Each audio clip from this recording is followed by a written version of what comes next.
Je m'appelle Mark Smith. Je viens de China Spring au Texas et je suis ingénieur concepteur chez un fabricant d'équipements bancaires. J'ai commencé à regarder le meilleur forgeron à la saison 3, mais à l'époque, je pesais près de 180 kilos. Pour adopter une meilleure hygiène de vie. Depuis que j'ai commencé à forger, j'ai perdu 68 kilos et je m'en porte mieux. Je m'appelle Andrew Slaughter. J'ai 34 ans et je viens de Fort Worth, au Texas. Je suis un joyeux lourd. J'aime bien m'amuser. J'imagine que ça doit paraître bizarre, parce que je passe la plupart de mon temps dans mon garage à jouer avec des couteaux et du feu. Je m'appelle Ira Osworth. Je viens de Weston Slope, dans le Colorado. Ça fait maintenant plus. Quand j'avais 8 ans, j'ai développé une tumeur osseuse qui a grossi très vite et s'est arrêtée. Je n'ai aucune séquelle. Mes yeux fonctionnent parfaitement. Mais je ne suis pas ici pour parler de ça. Je suis venu montrer de quoi je suis capable avec un bout de métal. Je m'appelle Brendan Bohannon et je viens de Johnson City, dans le Tennessee. Je suis toujours en train de batailler avec mes cheveux. Un jour, alors que je faisais le traitement thermique d'une soie, j'ai tourné la tête et des étincelles ont jailli.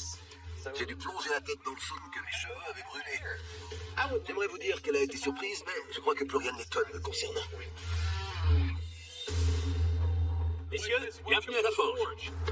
Vous avez tous les 4 été sélectionnés pour participer à cette compétition effrénée qui va mettre vos compétences à rude épreuve. Vous disputerez 3 épreuves, à l'issue desquelles vous présenterez votre travail à nos chers juges, qui se trouvent juste derrière moi. Ce sont eux qui décideront lequel d'entre vous remportera le titre de meilleur forgeron. Parlons sérieusement. Au fil des ans, nous avons vu des forgerons fabriquer des lames à partir de toutes sortes de matériaux, mais jamais aucun n'a utilisé ce qui se trouve sous ce drap. C'est avec ça que vous allez devoir façonner vos lames. Messieurs, voici des tôles. Elles font chacune 1,5 mm d'épaisseur pour 1,20 m de long et 60 cm de large. Elles sont en acier 1095 et seront tout ce que vous aurez pour créer vos lames. Quand je vois ça, je me dis juste « Oh non, c'est fin, ça n'adhère pas bien, ça se plie facilement. Ce n'est vraiment pas une bonne nouvelle. » Vous pouvez employer la technique de votre choix pour fabriquer la lame de votre choix, tant que vous respectez les critères suivants. À l'issue de la première épreuve, vos lames devront mesurer entre 30 et 35 cm et comporter une soie pleine. Lors de la deuxième épreuve, vous fixerez un manche sur vos lames pour en faire des armes fonctionnelles.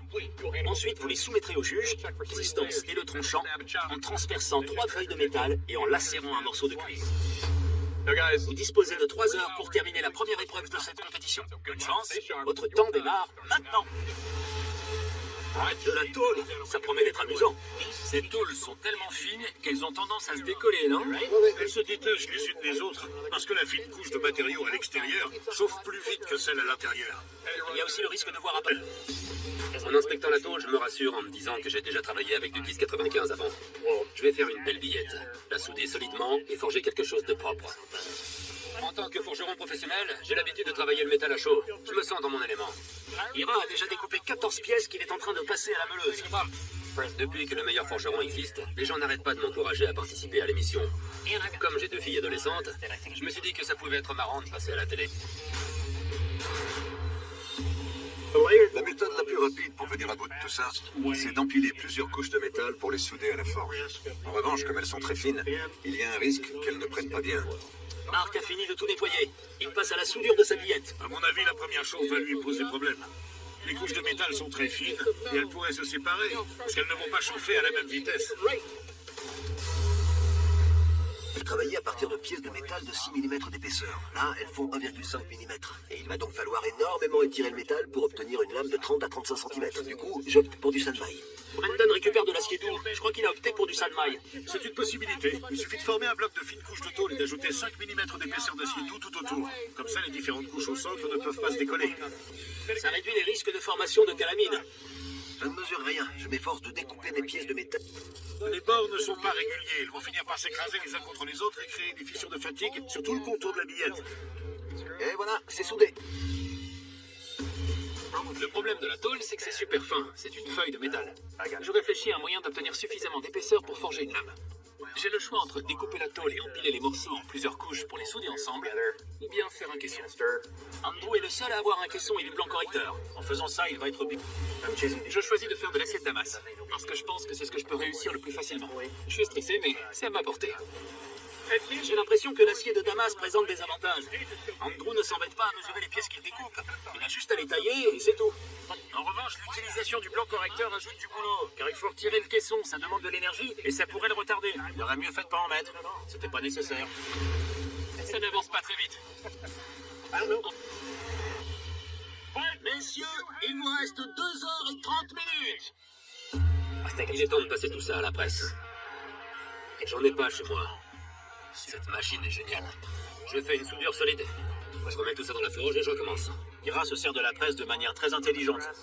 Il y va doucement, sans mettre trop de pression, pour que sa soudure prenne bien. Il gère bien son temps. Il n'hésite pas à retourner à son poste de travail pour désir. Je sais que ma lame doit passer au travers de 3 feuilles de métal. Il faut donc une pointe très acérée. Je ne veux pas façonner une lame toute droite. Après tout, je suis un artisan d'art. Et je veux que ma lame soit une œuvre d'art. Quand on essaie d'assembler plusieurs couches de métal avec une soudure à la forge, il ne faut pas exercer une pression trop forte pour éviter les déformations et les poches de gaz. Je dois à peine appuyer sur ma billette pour souder les plaques de métal entre elles. Elles sont si fines qu'on peut facilement les plier ou les déformer. Sombre, c'est le signe qu'elles ne se soudent pas bien. Non. Marc est allé trop fort en abaissant la presse et il a tendu l'avant de sa billette. Il bataille avec l'extrémité. Vous avez vu comme elle est noire? Regardez Andrew, il a étiré son caisson. Il n'était pas censé le retirer d'abord? Si. Il y a des chances qu'il ait trop étiré son métal au point que le blanc correcteur va poser problème. Allez, on va enlever ça. Pour libérer ma billette. Mais ça ne marche pas. Andrew essaie de retirer son caisson et c'est un carnage. J'essaie de la retirer en faisant levier avec le bureau, mais rien n'y fait. Je me rends bien compte que je suis en train de perdre du temps. Et ils me regardent tous, l'air de dire, mais qu'est-ce qu'il est en train de faire? Il se retrouve dans une situation où il a une pièce de métal étirée qu'il doit libérer du caisson. Ça va prendre énormément de temps. C'est pas une bonne nouvelle. Brandon va devoir passer à la vitesse reine. Les soudures des Sanmai sont propres et ont l'air de tenir. En revanche, je me rends compte que j'aurais dû soigner la découpe des pièces avant la chauffe. Comme Brandon n'a pas découpé des pièces de métal uniformes, il se retrouve avec une billette irrégulière. Les pièces inégales peuvent entraîner des délaminations, des fissures ou des poches d'oxygène. Mais j'ai déjà perdu trop de temps. Je vais devoir faire avec. C'est soudé. Maintenant, on va enlever ce qui est vilain. Je suis bien lancé. Je sens que ma lame va être canon. Il faut faire une pleine soie, ce qui veut dire qu'il me faut un pommeau. Je réfléchis à ce que je vais faire. J'enlève l'excédent de matériaux. Et avec ce surplus, je fabrique un pommeau. Mais je ne trouve pas de petits poinçons ronds de 1 cm². Alors j'en fabrique un rapidement avec le matériau qui reste. C'est le genre d'initiative que j'aime voir. Les forgerons ont toujours fait ça. Parce qu'on ne trouve pas toujours les outils de forge dans les magasins de bricolage. Outils de ce genre, je croise les doigts pour que ça marche. Le matériau ne fait que 1 à 1,5 cm d'épaisseur. C'est très difficile à presser. Ça commence à se plier et l'extrémité devient de pire en pire. Ça ne marche pas. Regardez la billette de Marc, on dirait qu'elle s'est fendue au bout. C'est la partie déjà délaminée. Vu la situation, je décide de façonner la pointe de ma lame à l'endroit où la soudure tient, de côté. C'est malin. Il inverse le sens de sa billette pour faire la soie de l'autre côté. C'est une pleine soie, on ne verra rien. Cette idée va vraiment lui permettre de sauver les meubles. Ça a l'air de marcher. Je vais continuer comme ça. Messieurs, il ne nous reste plus qu'1 heure. On dirait qu'Andrew essaie encore d'enlever son caisson. Ouais, c'est pas gagné. Je veux être sûr de ne pas avoir le moindre résidu d'acier doux sur ma lame. Je ne suis pas certain d'avoir le temps de commencer une nouvelle lame à ce stade. À votre avis, il a encore une chance de pouvoir retirer ce caisson? Franchement, ça relèverait du miracle que ce machin s'enlève. Il ferait mieux d'y aller à la meuleuse. Je regrette d'avoir fait un caisson. C'était pas la bonne idée. Il faut que je fasse autrement. Andrew renonce à retirer le caisson. Ouais, c'est sûrement une bonne idée. Je m'installe à la meuleuse en croisant les doigts. Je dois me débarrasser de ce caisson. Ce qui est évident, à l'aide de la disqueuse, et je commence à marteler. Brandon est de nouveau sur la grosse bleue. Il étire sa lame. Il revient de loin, il s'en sort plutôt bien. J'avais envie de faire une lame triangulaire de style celtique, mais parfois, l'acier ne se montre pas du tout coopératif. Vu la forme que prend ma lame, je change mon fusil d'épaule. Et je vais plutôt m'inspirer de la Navarra espagnole. Je commence à façonner la soie, et je ne sais pas, je dois être un peu dans la lune, car je donne un coup de presse. Ah. Oh non, c'est pas vrai. Il n'y a pas d'erreur, que des accidents heureux. Sauf pour mon frère, il était une erreur. Je vais essayer de rattraper le coup et continuer sur ma lancée. Au moment de la trempe, il y a toujours un peu d'appréhension. J'espère que ma lame ne se déformera pas. Ça y est, Ira est le premier à passer à la trempe 45 minutes avant la fin. Ça a l'air bon. Je vois pas de courbure ni de défaut. Je pense que ça va le faire. choses peuvent mal se passer pendant la trempe. Le dos de ma lame ne fait que 5 mm d'épaisseur. C'est beaucoup moins que ce que je voulais. Je pourrais me retrouver avec de grosses déformations ou des fissures. Marc passe à la trempe. La lame est voilée vers la pointe et la soie est sacrément abîmée. Tout ce que je pourrais essayer à ce stade pour rectifier le tir risque de tourner à la catastrophe. Je vais devoir me contenter de ça. Messieurs, la première évaluation des juges. Je ne sais pas si Andrew a invoqué les dieux de la forge, mais sa lame a l'air correcte. Il y a une légère courbure, mais je rattraperai ça à la meuleuse plus tard. J'enlève les restes du caisson sur le tranchant. Ça prend du temps, mais je veux avancer le plus vite possible avant la fin du chrono. Je commence à voir des fissures. C'est la panique. Il faut que je m'en débarrasse à la meuleuse. Ce sera de tester ma lame. J'ai vraiment la pression. Brendan trempe. Les 4 lames ont été passées à la trempe. Maintenant, les candidats vont s'installer à la meuleuse pour améliorer le profil de leurs lames. En nettoyant la soie, je vois des délaminations. Elles sont juste au niveau du manche. Ça va aller, ça va le faire. Au milieu du dos de la lame... Oh non! Je pensais m'être débarrassé de... Je me retrouve avec une énorme délamination. Oh, mince! Le matériau était sûrement trop fin pour avoir une bonne adhésion. J'ai 2 possibilités. Soit je baisse les bras, soit j'attrape la soudeuse pour voir ce que je peux faire. Je commence à souder le dos de ma lame. Mais finalement, ça me paraît mieux de revenir à la meuleuse. Je vais travailler jusqu'à la dernière seconde pour enlever les délaminations, améliorer la forme et soigner le rendu final. 5, 4, 3, 2, 1. Messieurs, éteignez vos machines et posez vos outils. Cette première épreuve est terminée. À ce stade, je suis content d'avoir quelque chose à présenter aux juges. Je pense que ma lame a tout ce qu'il faut pour réussir les tests. Avec un peu de chance, je vais peut-être me qualifier pour la suite. Bravo, messieurs. Grâce à différentes techniques, vous avez tous réussi le lame. Il est temps de passer à l'évaluation. Marc, à vous. Vous êtes prêts? Je suis prêt. Présentez votre lame. Marc, votre acier a l'air solide. J'étais un peu inquiet parce que votre lame présentait une délamination à la pointe. Mais vous l'avez finalement prise dans l'autre sens. C'est très malin de votre part. Il y a quand même une légère courbure, mais elle est surtout au niveau de la soie. Ce serait bien de la redresser si vous poursuivez la compétition. Bien joué. Merci. Andrew, vous êtes prêts? Je suis prêt. Présentez votre lame. Et Andrew, il y a une bonne épaisseur d'acier. Il y a quelques défauts et de légères délaminations, mais rien de bien grave. Vous avez trop attendu avant de retirer votre caisson. Ça ne faisait pas partie des critères requis, mais la fois prochaine, appelez-moi avant. D'accord. Je vous montrerai une technique plus simple. Ça marche. À part ça, c'est du bon travail. Merci. Ira, vous êtes prêt? Oui. Veuillez présenter votre lame. Bien, Ira, tout d'abord, vous êtes doué, tellement que vous avez même commencé à travailler sur votre poumon. C'est bien d'avoir cette capacité d'anticipation. Si vous accédez à la deuxième épreuve, vous aurez moins de travail et vous pourrez parfaire votre lame, car elle a une forme magnifique. Merci. Pour finir, Brandon, êtes-vous prêt? Oui. Présentez votre travail. Brendan, j'adore les lames qui suivent une ligne incurvée comme celle-ci. C'est une forme qui me plaît beaucoup. En revanche, j'aurais aimé plus... Il y a aussi quelques délaminations qui sont préoccupantes. C'est le genre de choses qu'il faut vraiment corriger pour avoir une lame propre. J'aimerais aussi voir une ligne plus propre au niveau de la courbe. Messieurs, vous avez de quoi être fiers de votre travail. Mais comme vous le savez, seuls 3 d'entre vous pourront accéder à la deuxième épreuve de cette compétition. Le forgeron qui quitte la forge est... pas de taille, et Doug va vous expliquer pourquoi.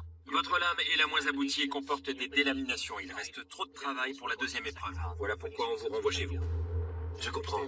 Brandon, malheureusement, votre participation s'arrête ici. Je vais vous demander de remettre votre lame et de quitter la forge. Je suis 100% d'accord avec la décision des juges. C'est probablement la pire lame que j'ai jamais forgée. J'ai passé beaucoup de temps à essayer de supprimer les délaminations et à réparer une mauvaise soudure due à une mauvaise technique. Incroyable. Messieurs, félicitations. Vous êtes qualifiés pour la deuxième épreuve de cette compétition. Vous allez maintenant devoir fixer des manches sur vos lames pour en faire des armes parfaitement fonctionnelles et apporter les corrections suggérées par les juges. Pour les tests, vos manches devront comporter une garde fonctionnelle et une attache mécanique comme un pommeau, par exemple. À l'issue de cette épreuve, vous remettrez vos armes aux juges qui pratiqueront un test de résistance en les enfonçant dans 3 feuilles de métal, ainsi qu'un test de tranchant en acier. Messieurs, vous n'aurez que 2 heures pour finir cette épreuve. Bonne chance à vous.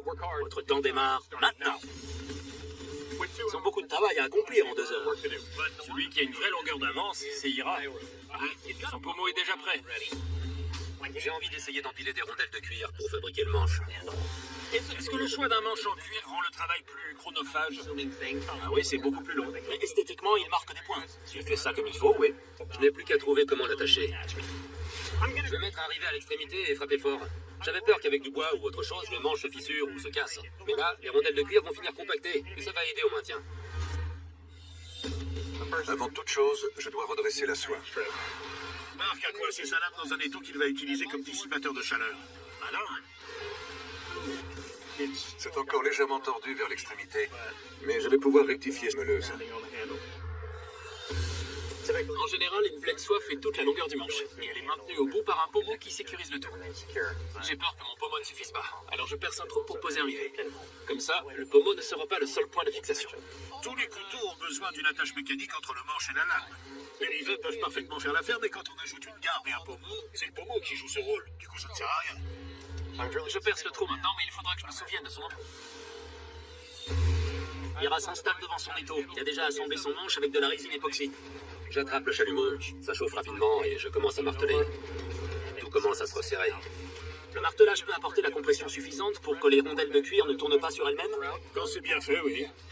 Je continue à marteler et le pommeau reste bien en place. Je me sens à l'aise au niveau du chrono. Maintenant, je vais polir les rondelles de cuir pour que le manche soit confortable. Messieurs, il vous reste. Je vais dans la réserve pour trouver de quoi faire un manche. Marc a choisi un bloc vert. À tous les coups, c'est du synthétique. C'est un mélange de bleu et de vert. Maintenant, je dois percer un trou dans le manche pour pouvoir y introduire la soie. J'adore ce machin vert. Le matériau de son manche n'est pas si épais que ça. Je remarque qu'il y a des éclats. J'avais une époxy, comme je le pensais, mais sûrement de la chirinite. C'est très joli, mais c'est plus fragile et ça s'effrite facilement. J'avais coupé le morceau abîmé en espérant que rien ne se fissure et enchaîné avec la fabrication de la garde et du pommeau. J'assemble la garde, le manche et le pommeau sur la soie avec de la résine époxy. Et j'ajoute une petite pièce d'acier doux à l'extrémité du pommeau. On voit beaucoup de forgerons faire ça. Au lieu de marteler, l'extrémité et la soude. Personnellement, c'est pas ce que je préfère. Maintenant que le manche est fixé, il faut placer le rivet dans son trou. Mais je fais ça totalement à l'aveugle. C'est pas vrai. Je me sens bête. J'ai transpercé le matériau du manche, mais j'ai raté la soie. Je n'ai pas envie de percer de trous supplémentaires dans le bloc de mon manche, mais là, je n'ai pas d'autre choix. Ah non. Mince. Je perce le deuxième trou et je rate la soie. Je me demande s'il n'a pas oublié de ne pas compter la garde. Sûrement. Manche et je dois en percer un troisième. C'est comme faire de la chirurgie les yeux fermés. Andrew n'a pas besoin de percer ce trou, il a déjà un point de fixation. Puis il lui reste moins d'1 heure pour peaufiner sa lame. Il faut que ça marche. Ce rivet m'a fait perdre trop de temps. Oh, un chien. Il perd du temps inutilement. À la troisième tentative, je trouve la soie. Et je parviens à percer un nouveau trou pour poser un rivet. Nickel. Ce n'est pas ce que j'avais prévu, mais ça fera l'affaire. Messieurs, il ne vous reste plus que... Il est temps de m'occuper du tranchant. Parce qu'un couteau émoussé ne m'amènera pas bien loin. Ira n'a pas perdu de temps. Il peaufine les détails de sa lame. Quand je passe la lame sur mon dos, elle coupe super bien mes poils. Je pense que quand mes filles verront que j'ai rasé les poils de mon bras à la télé, elles vont carrément péter un câble. En mode, sérieux papa? Pourquoi? Je dois encore façonner le manche et aiguiser ma lame. Manche, on voit de la poussière verte voler tout autour de la meuleuse. Pour moi, forger est à la fois amusant et thérapeutique. Quand je rentre chez moi stressé, il suffit que je martèle un bout d'acier pour aller mieux. Je continue à façonner le manche jusqu'à ce qu'il offre une bonne prise en main. Puis je m'attaque à l'affûtage de la lame. Messieurs, plus que 10 minutes! Pour le moment, mon manche est massif. Il faut que j'arrondisse les angles pour que les juges puissent le tenir dans leurs mains. Autrement, il n'est pas beau, mais il est costaud. 5, 4, 3, 2, 1. Messieurs, posez vos outils et récupérez vos armes. L'épreuve est terminée. Pour me porter chance, je n'avais jamais embrassé de lame auparavant. Une fois n'est pas coutume. Messieurs, place au test de résistance. Je vais essayer de transpercer 3 feuilles de métal avec vos couteaux. Marc, vous êtes prêts? Allez-y, Franco. Il y a toujours un doute sur le traitement thermique et sur d'éventuelles fissures qui pourraient apparaître. Je ne suis pas du tout serein en les voyant se préparer pour le test. Allez.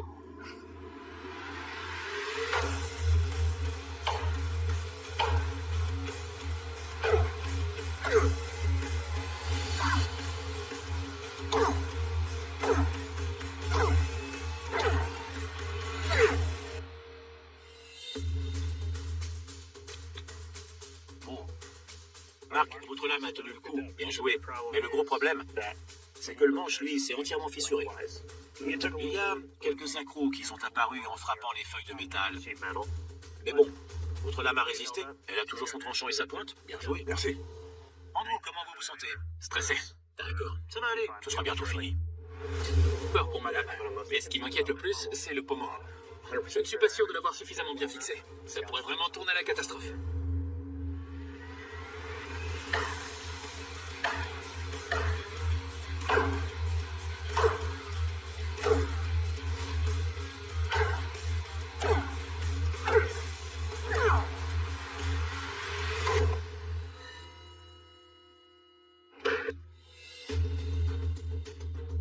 Bien, Andrew, ça, c'est pas bon. Ouais. Non seulement ça raccourcit le manche et ne fait plus contrepoids, mais en plus, je me retrouve avec un bout de bois tranchant contre ma paume. Mais, par ailleurs, même si votre pommeau s'est détaché, il y a ce rivet que vous avez posé sur la soie qui maintient tout en place et qui fait que votre couteau reste fonctionnel. C'était une bonne idée. Il y a quelques accros, quelques éclats, mais dans l'ensemble, vous vous en sortez bien. Ira, tout s'est bien passé jusqu'ici. Vous êtes prêts pour la suite? Allons-y, c'est parti. Je suis un peu stressé. Les couteaux de Mark et Andrew ont subi des dégâts. On va quand même frapper mon arme sur une caisse d'acier. C'est plutôt brutal, et les choses peuvent mal tourner.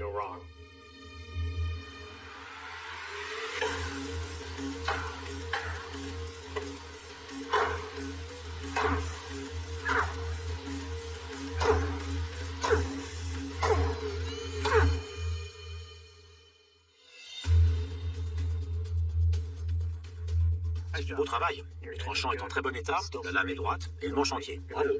Merci. Messieurs, place au test de tranchant qui va consister à lacérer des morceaux de cuir. Marc, vous êtes prêts?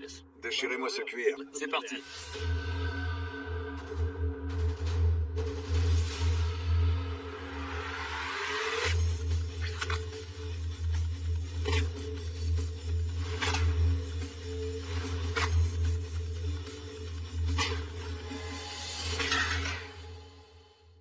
C'est bon, ça. Marc, malgré la présence de reflets, votre lame s'enfonce à son bien nette. Au niveau du manche, il y a une grosse fissure. Mais dès qu'on s'en saisit fermement avec le poing serré, elle se referme et tout se remet en place. Dans l'ensemble, votre arme peut couper. Merci. Andrew, c'est à vous prêt? Oui, allons-y.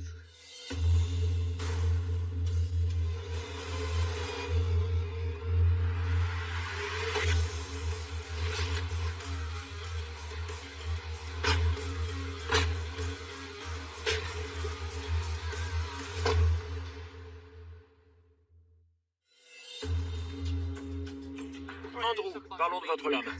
Quand je transperce le morceau de cuir, elle accroche. On voit d'ailleurs que la découpe est irrégulière sur les bords. Mais dans l'ensemble, votre arme peut couper. Ira, c'est à vous, prêt? Affirmatif, allons-y.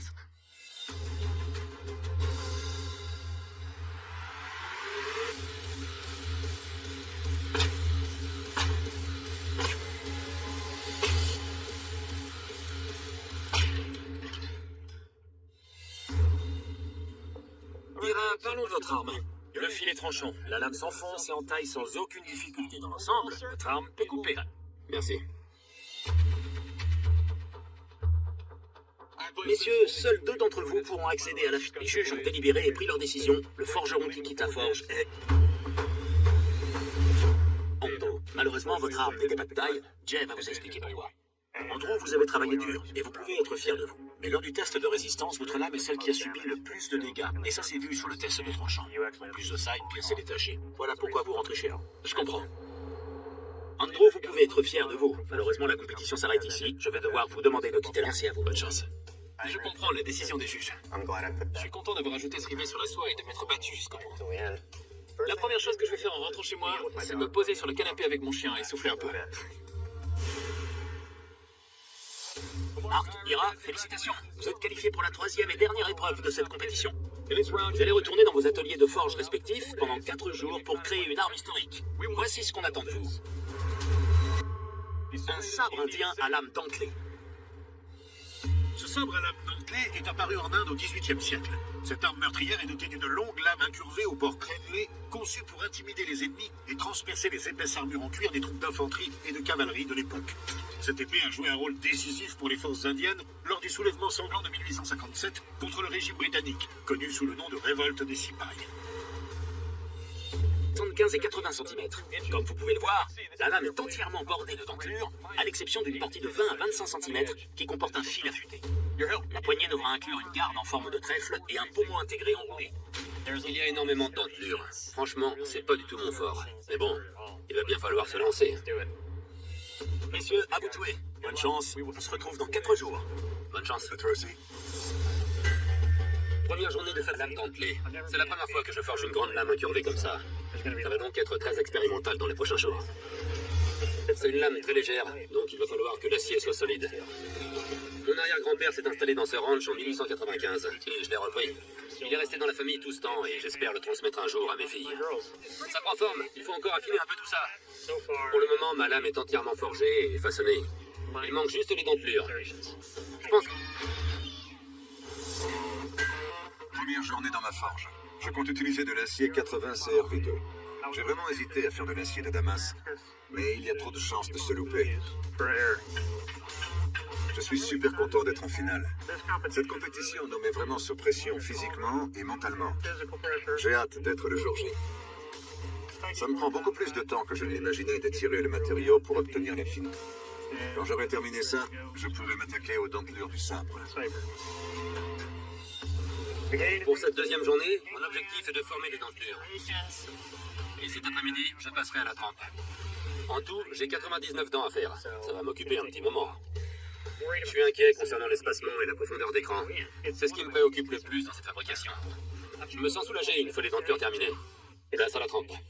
Pardonne pas, je peux trop chauffer le métal ou me retrouver avec une zone froide qui ne va pas durcir. Mais il faut bien y aller.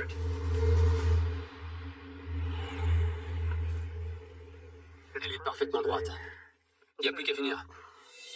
Aujourd'hui, c'est une grosse journée qui m'attend. Je vais travailler sur le façonnage du manche et m'occuper du traitement thermique. Je dois faire attention en fabriquant la garde. Si je retire trop de matière à l'intérieur, il va pas bien. Si c'est le cas, je serai obligé de recommencer à zéro. Mais je pense que ça va le faire. Je vais donc faire la trempe aujourd'hui. Je crois que je ne peux pas faire plus droit que ça. Je ne vois aucune fissure et tout a l'air bien parti pour le moment. C'est la quatrième et dernière journée. Il est temps de passer aux finitions. Je vais utiliser du noyer noir pour le manche et recouvrir le dessous. J'ai envie d'enrouler un fil de cuivre torsadé autour du manche. Ça rend super bien. Je vais maintenant finir de polir et d'affûter la lame.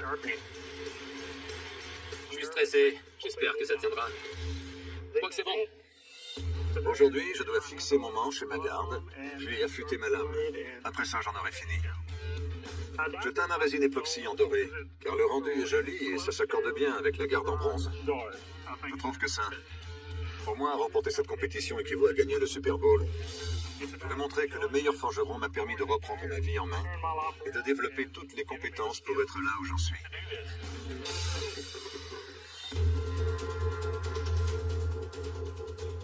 Messieurs, bon retour à la forge. Vous avez passé 4 jours dans vos ateliers respectifs pour forger vos sabres indiens à lame dentelée. Ils sont splendides. Avant de les tester, dites-nous tout. Comment ça... Plutôt bien.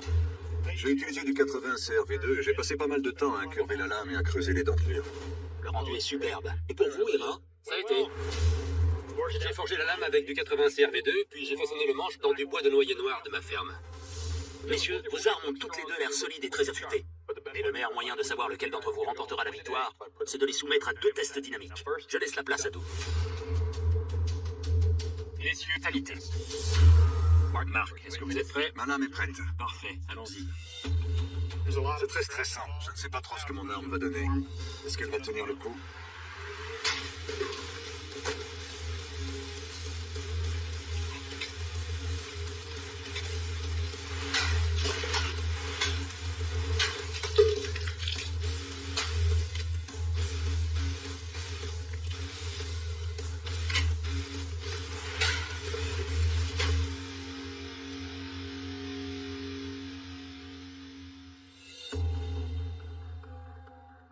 Marc, parlons de votre arme.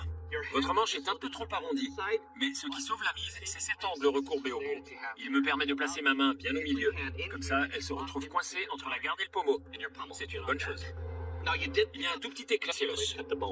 Mais à part ça, votre arme peut tuer. Merci. À vous, Ira, vous êtes prêts? Ouais.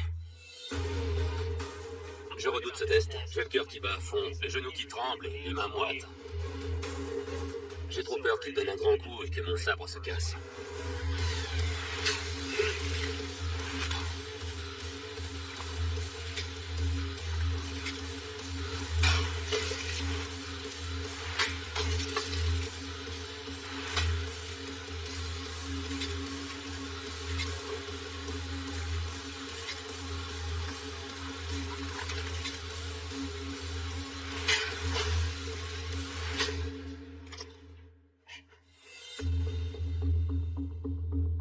Ira, tout d'abord, à chaque fois que j'ai enfoncé le sabre dans le mannequin balistique pour entailler et couper avec les dents, je lui montre tout ce qu'il se passait sur la lame.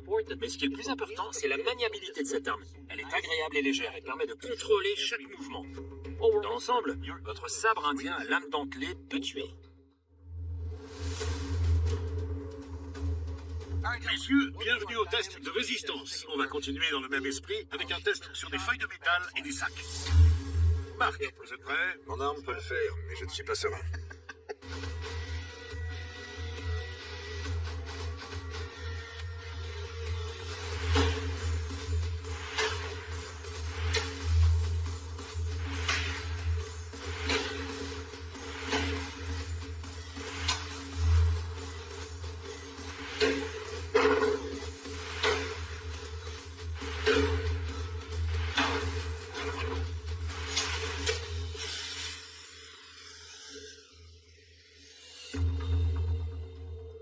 Pour commencer, Marc, votre lame ne s'est pas du tout déformée. Elle coupe très bien. Il y a un peu trop de poids à l'avant. Ça aurait été bien d'avoir un point d'équilibre un peu plus bas, mais ça ne m'a pas gêné pour autant. Bien joué. Merci. Vous êtes prêts, Ira? Pas vraiment. Moi, si.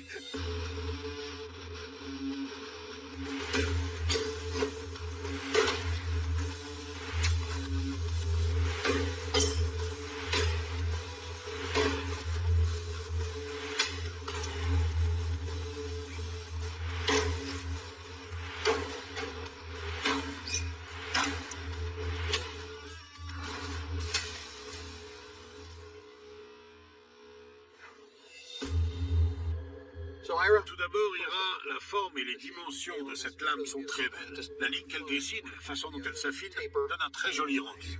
Il y a un petit éclat sur la lame, mais je n'irai quand même pas m'amuser à passer la main dessus. Ça reste très tranchant, c'est du beau travail. Merci.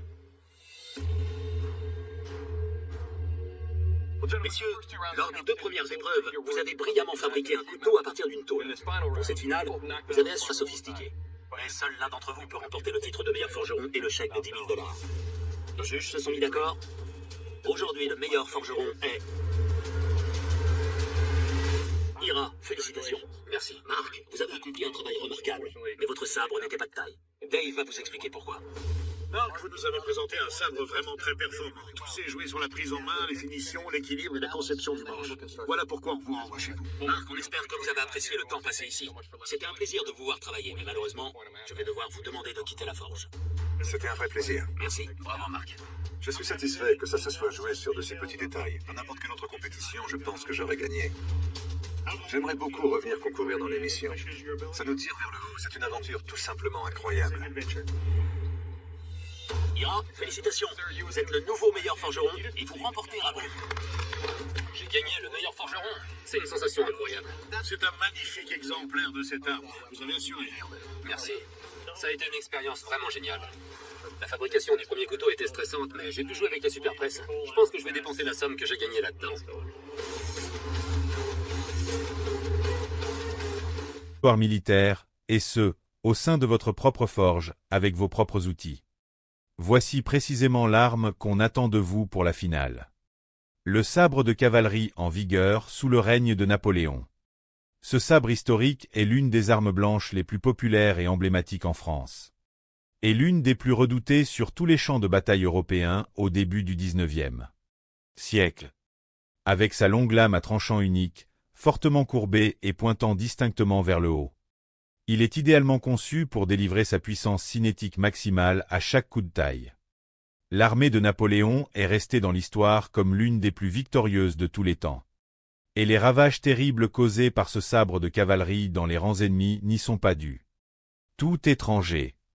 Comme vous pouvez le voir de vos propres yeux sur cette illustration historique représentant l'assaut héroïque pour défaire les forces russes lors de la célèbre bataille d'Austerlitz en 1805. L'animateur déroule ensuite le cahier des charges techniques très strict que les deux finalistes devront respecter scrupuleusement sous peine de pénalité éliminatoire. Messieurs, soyez extrêmement attentifs aux dimensions et aux critères requis qui vous attendent.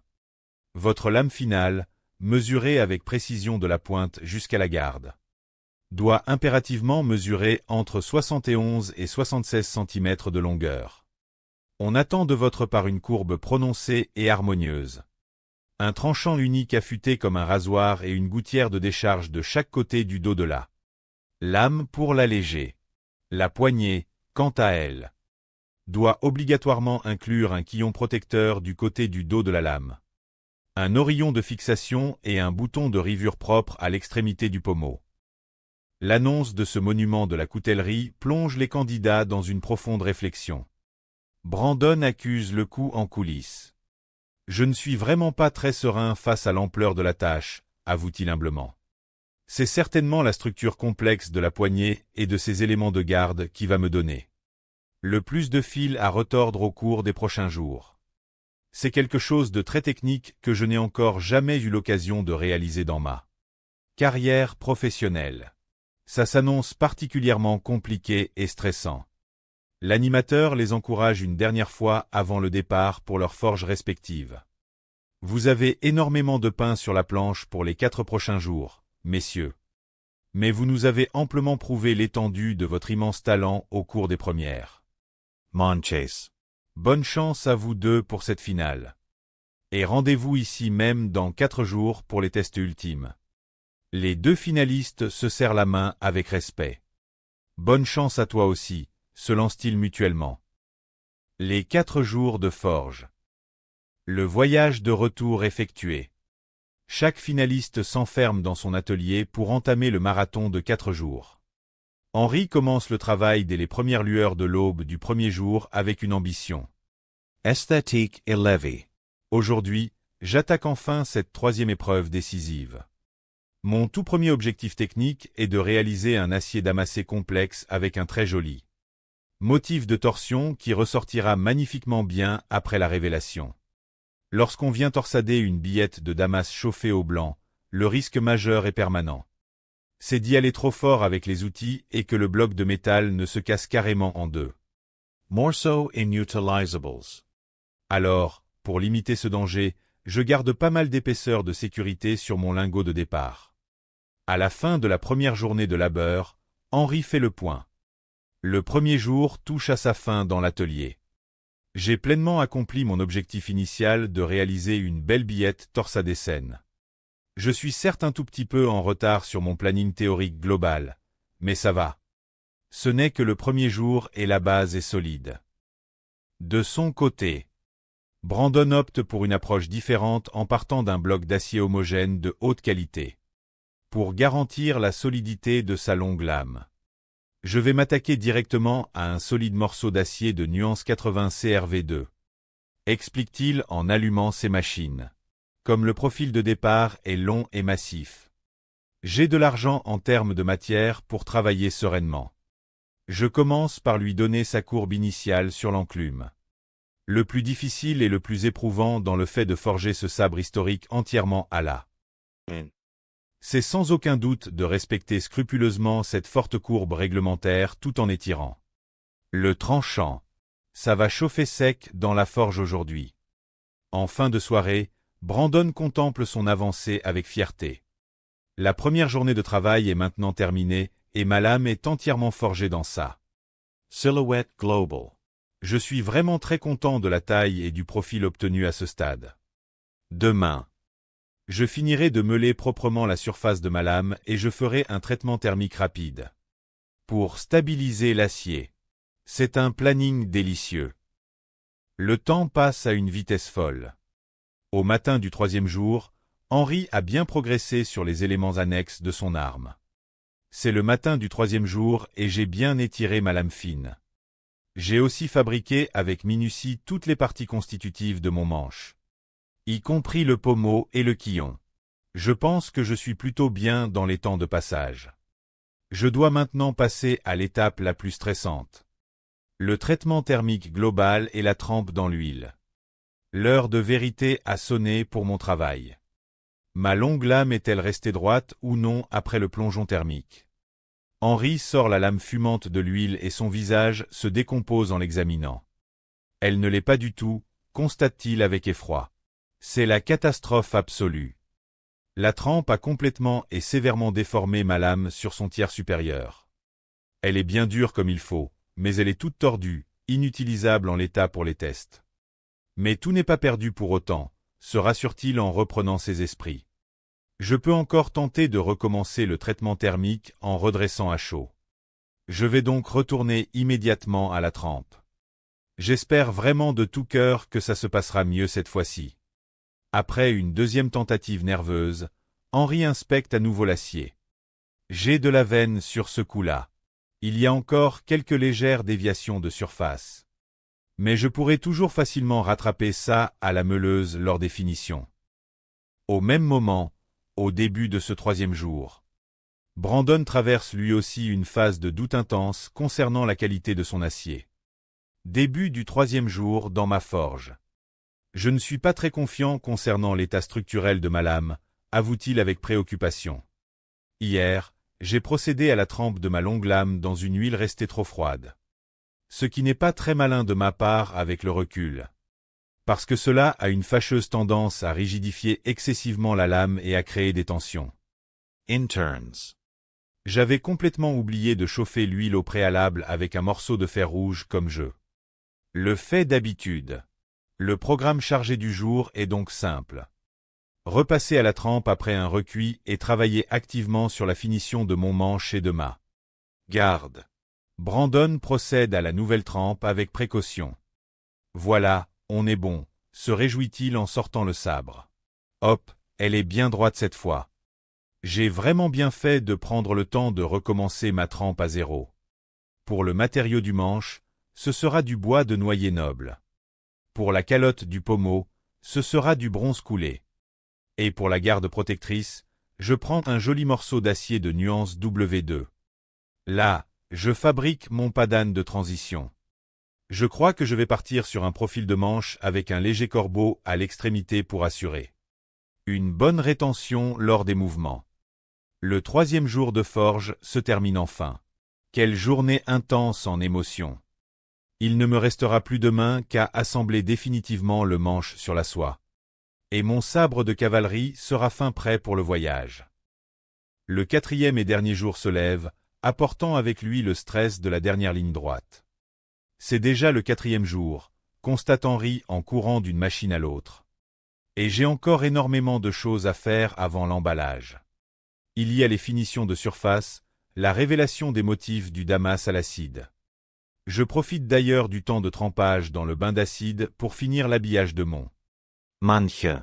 Je n'avais encore jamais de ma vie recouvert un manche de cuir. Messieurs, place maintenant au 2e test. Le test de tranchant avec la découpe des tubes en caoutchouc. Les tubes en caoutchouc. La zone de test est réorganisée avec des tubes de caoutchouc épais suspendus à des supports. L'animateur se tourne vers le premier candidat. Matt, vous êtes prêt pour le test de tranchant? Matt hoche la tête, concentré. Prêt. Bien, Matt, commençons. L'animateur prend le scramasax et l'abat d'un geste fluide sur les tubes. Le juge commente la structure de l'arme en parallèle. Je trouve personnellement que l'ajout esthétique du cuivre pour la mitre est un choix très malin de votre part. Ça ressort visuellement très bien et ça vient ensuite parfaitement se fondre dans la masse du bois. Bicolor. Cependant, lors du test, on constate que cette section spécifique de la lame a été sacrément endommagée lors de l'impact précédent contre le pogo stick. Ce qui fait que la découpe finale des tubes de caoutchouc est loin d'être aussi nette et fluide que ce qu'elle aurait pu être avec un tranchant intact. Mais l'arme reste fonctionnelle, elle peut couper. Matt hoche la tête. Merci, dit-il. L'animateur appelle le deuxième finaliste potentiel. Brandon, êtes-vous prêt? Brandon répond immédiatement. Prêt. Feu. Lance l'animateur en effectuant une trajectoire de coupe rapide à travers les cibles en caoutchouc. Le juge analyse le comportement du copie grec. Bien, Brandon, votre manche en bois et cuir est magnifiquement bien poncé et adouci. Il est particulièrement agréable et ergonomique en main lors du mouvement de coupe. Votre tranchant, lui, a été malheureusement pas mal malencontreusement malmené lors du rude test de résistance initiale. Et cela se ressent lors de ce test-ci. La découpe des tubes en caoutchouc n'est pas parfaitement propre ou rectiligne. Il y a des morceaux de matière qui pendouillent lamentablement le long de la ligne de coupe. Mais je dois dire en toute honnêteté que votre couteau remplit sa fonction. Il peut couper efficacement. Brandon esquisse un geste de gratitud. Merci, répond-il. Le tour d'Henry arrive pour clore cette session de test dynamique. Henry, c'est à vous de fermer la marche. Êtes-vous prêt? Oui, monsieur, répond le forgeron de l'Oklahoma avec calme. L'animateur manie le couteau d'Henry et tranche les tubes d'un coup sec et précis. Le juge prend la parole pour livrer ses impressions techniques. Henry, pour commencer par les aspects esthétiques et structurels. Ces teintes d'édition et l'ajustement de votre manche bicolore sont de très grande qualité. C'est un travail d'artisan d'art. Mais il n'empêche que le test de résistance contre le pogo stick a également endommagé cette section médiane de votre acier. Si votre couteau n'a pas réussi à couper de manière totalement intégrale le troisième tube suspendu, c'est uniquement parce que cette partie spécifique de votre lame s'est émoussée lors du choc métallique précédent. Mais le résultat reste tout à fait honorable, votre couteau peut couper. Henry salue le jury. Merci, dit-il avec simplicité. L'animateur rassemble les trois artisans pour annoncer la délibération finale avant l'ultime étape. Messieurs, l'heure cruciale est maintenant venue pour les juges de déterminer avec précision les deux d'entre vous qui auront le privilège de s'affronter en grande finale de cette compétition.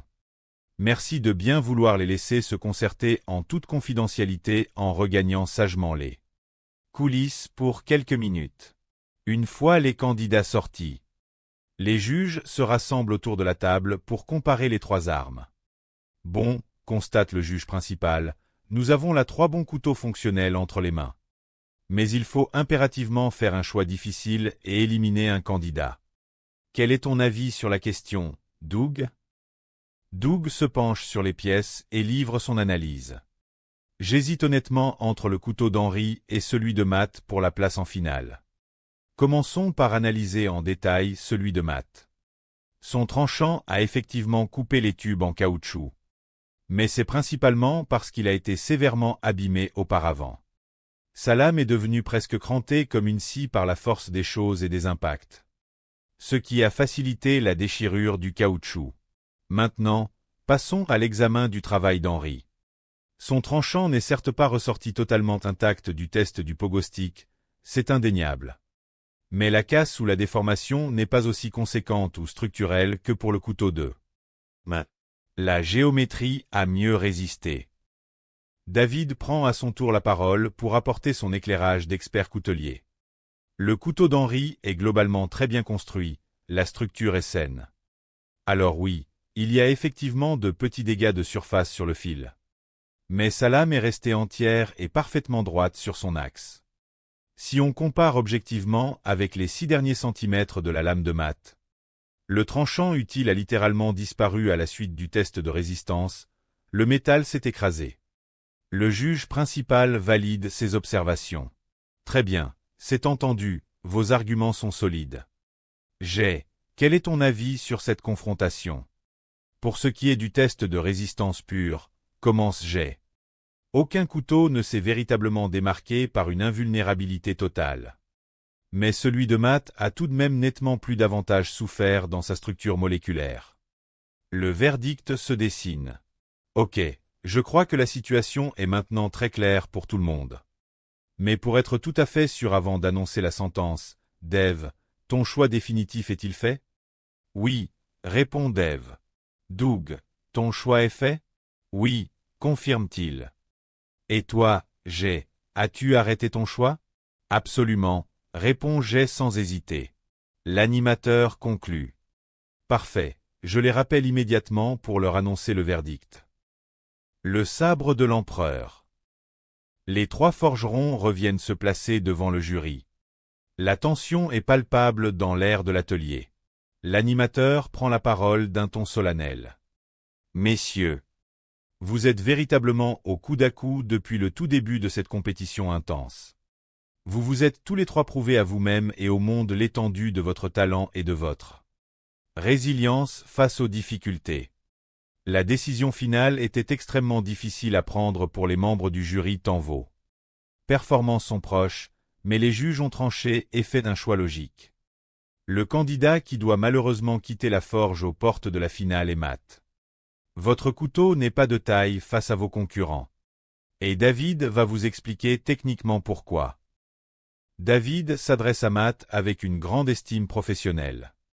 Je tiens personnellement à saluer bien bas la qualité globale du couteau que vous avez présenté. Aujourd'hui, j'ai vraiment adoré le fait que vous ayez judicieusement utilisé du cuivre pour votre mitre. C'est une touche esthétique magnifique. C'est uniquement sur le test de résistance contre le pogo stick que la différence s'est jouée. Car votre lame a nettement davantage souffert et c'est plus déformé que les deux autres armes de vos camarades. Voilà la raison précise de notre décision. L'animateur conclut avec bienveillance. Matt, vous êtes malheureusement tombé sur plus fort ou plus chanceux que vous aujourd'hui. Et la compétition s'arrête ici pour vous. Merci pour votre participation. Matt salue ses camarades et les juges. Merci, dit-il. Ses concurrents lui glissent un mot d'encouragement. Beau travail, Matt. En quittant définitivement l'atelier, Matt livre ses impressions avec philosophie. Je comprends tout à fait leur choix technique, admet-il avec lucidité. Le test de résistance était vraiment très costaud, une épreuve terrible pour l'acier. Mais je suis forcément un peu déçu des dégâts notables que mon tranchant a subis face au pogo stick. C'est une expérience marquante et enrichissante pour ma carrière de forgeron. Je m'attendais fermement à ce qu'on me pousse dans mes retranchements les plus profonds en venant ici, et j'avoue que je n'ai absolument pas été déçu du voyage. L'animateur se tourne désormais vers les deux grands finalistes, Henry et Brandon, pour leur annoncer le défi ultime qui les attend chez eux. Messieurs, félicitations. Vous avez amplement mérité votre ticket pour fabriquer une arme emblématique et légendaire de l'histoire finition qui fera le travail. À l'autre bout de l'atelier, Matt rencontre à son tour des difficultés persistantes. Matt est en nette difficulté sur la perceuse à colonne avec son manche. Remarque un juge depuis la cabine. Son collègue confirme en observant ses gestes. On dirait bien, oui. Matt peste contre le métal récalcitrant. Ma soie est restée beaucoup trop dure là où je veux percer mes trous de fixation, constate-t-il. Je le vois secouer la tête de dépit, note le juge. Il faut qu'il détende impérativement son métal au chalumeau comme Brandon s'il veut percer. Mais la vraie question est de savoir s'il a vraiment le temps matériel pour le faire à ce stade de l'épreuve. Matt tente l'opération avec prudence. Je dois maintenir mon tranchant utile immergé dans l'eau pendant que je chauffe la soie. Explique-t-il avec minutie. Parce qu'il faut à tout prix éviter que cette portion tranchante ne perde sa trempe ou que ma lame se casse en deux sous l'effet d'un choc thermique mal géré. J'ai eu de la chance sur ce coup, ça a fonctionné comme prévu. L'animateur brise le silence de l'atelier par une annonce redoutée. Attention messieurs, plus qu'une petite heure au chrono. Les juges constatent l'avance confortable d'un des concurrents. Henry est déjà en train de coller définitivement son manche bicolore alors qu'il reste encore une heure complète d'épreuve au compteur, s'étonne un expert. Et ça, ajoute-t-il, il le fait dans une décontraction la plus totale et la plus sereine. Il fait vraiment du très bon travail de menuiserie. Henri manipule ses pièces avec calme. Ma résine époxy devrait être suffisamment sèche maintenant, estime-t-il. Place sans plus tarder au meulage de mise en forme de mon manche pour épouser la forme de la main. Réaliser un bon manche ergonomique. C'est s'assurer à 90% de la réussite des tests dynamiques. Mais je ne dirai pas non à 1 heure d'épreuve en plus pour avoir le temps de le fignoler à la perfection comme je l'aurais fait tranquillement chez moi dans mon propre atelier. Les juges admirent les détails de son arme. Regardez-moi cette mitre de transition, c'est super bien ajusté, souligne l'un d'eux. Ouais, confirme son voisin, c'est très bien pensé. Lorsqu'on réalise un manche composé de 2 couleurs différentes ou de 2 matériaux distincts, il arrive fréquemment que la jonction centrale soit un point faible structurel. Et l'ajout d'une mitre métallique vient judicieusement renforcer cette partie critique tout en offrant une prise en main très solide et un équilibre parfait. Je trouve ça extrêmement malin et professionnel de sa part. Henri contemple son travail avec une satisfaction légitime. Je suis plutôt content de l'aspect et de la solidité de mon manche, confie-t-il. Mais le chrono défile pour les autres. Et l'essentiel est qu'il soit sûr et agréable à manier en main. À l'inverse, l'inquiétude grandit autour du plan de travail de Brandon. Je suis assez inquiet pour mon couteau à ce stade, avoue un juge. On a explicitement recommandé à Brandon d'apporter plus d'épaisseur et de matière à son manche lors des critiques. Et là, ironiquement, son manche ne cesse de rétrécir sous l'action répétée de la ponceuse. C'est un couteau à mi-onde. Brandon essaie de sauver les meubles. Je m'efforce de rendre le manche le plus agréable et ergonomique possible malgré la réduction de matière, explique-t-il en consultant l'horloge. Mais j'ai très peur de la sentence du chrono. Et je dois encore finir d'aiguiser parfaitement le tranchant de ma lame avant la fin. L'animateur lance le sprint final. Messieurs, plus que 2 minutes avant la fin de la manche. Les secondes s'envolent. 4, 3, 2, 1. Messieurs, éteignez toutes vos machines et posez immédiatement vos outils. Cette deuxième épreuve est terminée. C'est fait, souffle un candidat, les jeux sont faits. Les pogo-sticks incorruptibles. Les 3 couteaux fonctionnels sont alignés, prêts à subir les assauts des tests dynamiques. L'animateur prend la parole pour ouvrir la session. En avant les tests, messieurs. Un candidat exprime son anxiété légitime en coulisses. J'ai vraiment fait de mon mieux dans le temps imparti, confie-t-il, cela dit. Je suis extrêmement stressé par ce qui va se passer. L'animateur accueille les forgerons sur la zone de test. Messieurs, bienvenue au redoutable test de résistance. Je vais frapper violemment ces pogo-sticks en acier rigide avec vos couteaux respectifs pour éprouver la solidité de vos assemblages et de vos traitements thermiques. Moi, je suis prêt à donner de ma personne pour tester vos armes. Et vous, Matt, êtes-vous prêt? Matt hoche la tête avec fermeté. Moi aussi, je suis prêt à voir ce que mon Scramasax a dans le ventre. Un juge observe l'arme de Matt avant le choc et émet une réserve. La lame me paraît encore trop fine à mon goût sur certaines sections. Elle manque un peu de corps et de masse pour absorber un tel impact métallique. Je crains qu'il ne risque de le payer assez cher lors du choc. L'animateur s'avance. Lève le couteau de Matt et frappe 3 coups violents sur le pogo-stick en métal. Les étincelles jaillissent dans un bruit sourd. Après l'impact, le premier constat est visuel. Le couteau est encore en un seul morceau autonome. C'est déjà un point très positif pour la solidité du manche, note le juge. Le renfort en métal bas à la fin de votre manche permet une bonne rétention. En revanche, votre lame a visiblement subi de sacrés dégâts structurels lors de ce test d'impact. Le tranchant a souffert, il présente des déformations majeures.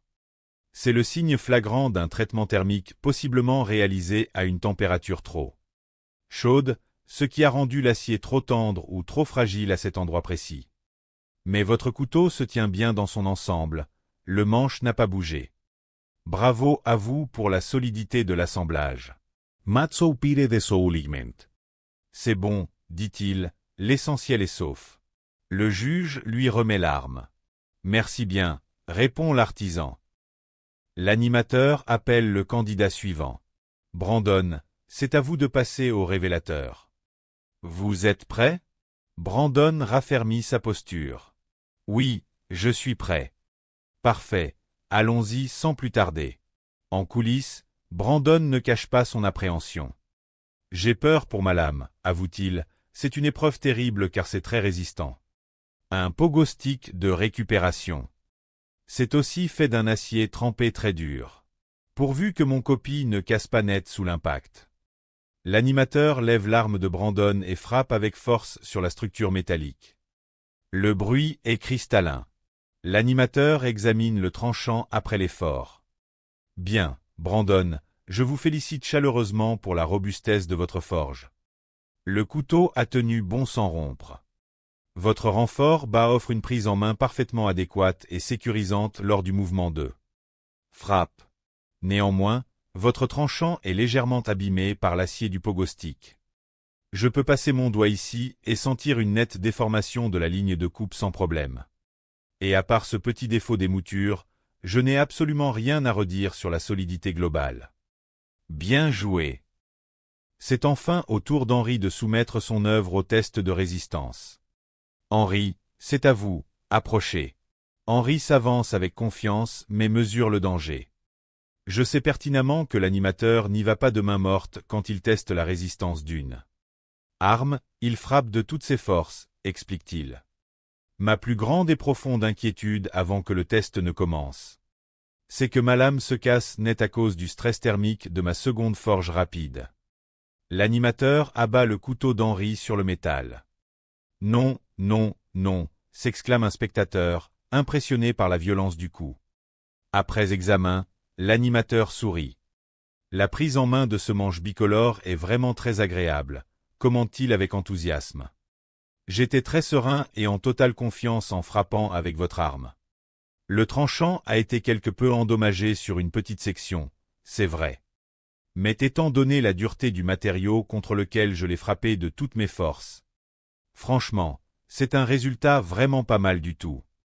Et globalement, c'est du très bon travail de forge. Henri sourit, soulagé. Merci, monsieur, répond-il. L'animateur valide. Non, c'est vraiment du solide. Mais torsion et il va falloir impérativement rectifier ça lors de la prochaine étape. Concernant votre manche, il est plutôt très fin pour l'instant, offrant une prise en main un peu précaire pour une arme de cette envergure. Il va très certainement falloir y ajouter du volume et de l'épaisseur pour les tests dynamiques. Mis à part ça, c'est un très beau travail de forge. Brandon incline la tête. Merci, dit-il. Enfin, Matt présente son Scramasax rustique au dernier membre du jury. C'est votre lame, Matt. Le juge la soupèse et l'observe avec intérêt. Ce que j'aime particulièrement dans votre lame, commence le juré, c'est sa forme très agressive. Très fidèle à l'esprit des armes nordiques anciennes. Mais le manche actuel est particulièrement imposant. Presque disproportionné par rapport au reste de la structure. Si jamais vous accédez à la prochaine étape de la compétition, il faudra bien vous assurer d'y remédier rapidement pour que la prise en main soit la plus optimale et sécurisante possible lors des frappes. Votre lame est déjà jolie en l'état actuel et le travail de nettoyage est très propre malgré vos déboires avec le papier. Bravo! L'animateur reprend la parole pour annoncer le moment difficile de l'élimination. Mesdames, messieurs, vous pouvez déjà être tous très légitimement fiers du travail accompli au cours de ces 3 heures. Intense. Mais le règlement est strict, et celui ou celle qui doit quitter la forge dès maintenant est Doty. Votre lame n'est malheureusement pas de taille face à celle de vos concurrents directs. Et Jeb va vous expliquer en détail les raisons techniques de ce choix. Le juge Jeb s'adresse à elle avec respect. Doty, vous avez fait preuve d'un courage exemplaire et vous n'avez jamais rien lâché. Même quand la machine vous impressionnait. Mais au bout du compte, votre lame est celle qui est restée la plus brute et qui nécessite le plus de retouches structurelles majeures pour devenir une arme fonctionnelle. Voilà la raison précise pour laquelle vous partez aujourd'hui. Doty hoche la tête avec fair play. Je comprends parfaitement, dit-elle. L'animateur conclut avec chaleur. Daddy. Merci d'être venu de Californie pour nous montrer de quel bois vous vous chauffez à la forge. Mais la compétition s'arrête malheureusement ici pour vous. En quittant les lieux, Dottie partage ses impressions avec une belle maturité et un optimisme contagieux. Je vais quitter la forge aujourd'hui, confie-t-elle face caméra. Je comprends tout à fait la décision logique du jury, leurs arguments sont indiscutables. Je suis forcément un peu triste de partir si tôt dans l'aventure. Mais c'est déjà une grande et belle victoire personnelle pour moi d'avoir réussi à surmonter mon stress et à présenter une lame entière et trempée dans les temps impartis. Je pars dès la première épreuve. Mais il n'y a aucune chance que cela me démotive pour autant dans ma passion. La seule et unique façon de progresser et de s'améliorer, c'est de continuer à forger encore et encore. Et c'est exactement ce qui me rend heureuse au quotidien. L'épreuve du manche bicolore. De retour dans l'atelier. Les 3 candidats restants se rassemblent pour écouter les consignes de la deuxième manche. L'animateur les accueille avec enthousiasme.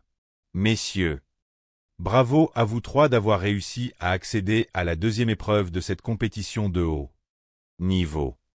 Il s'agit maintenant de transformer votre lame signature en une véritable arme fonctionnelle, prête au combat, et de corriger impérativement ces éventuels défauts géométriques ou d'alignement signalés par le jury, avant de vous y atteler de toutes vos forces.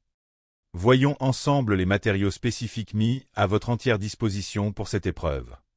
Vous aurez un accès total et illimité à la réserve de bois et de métaux qui se trouve juste ici. Il y a cependant une contrainte réglementaire stricte et obligatoire pour cette manche. Ajoute l'animateur. La seule contrainte est que votre manche soit obligatoirement bicolore.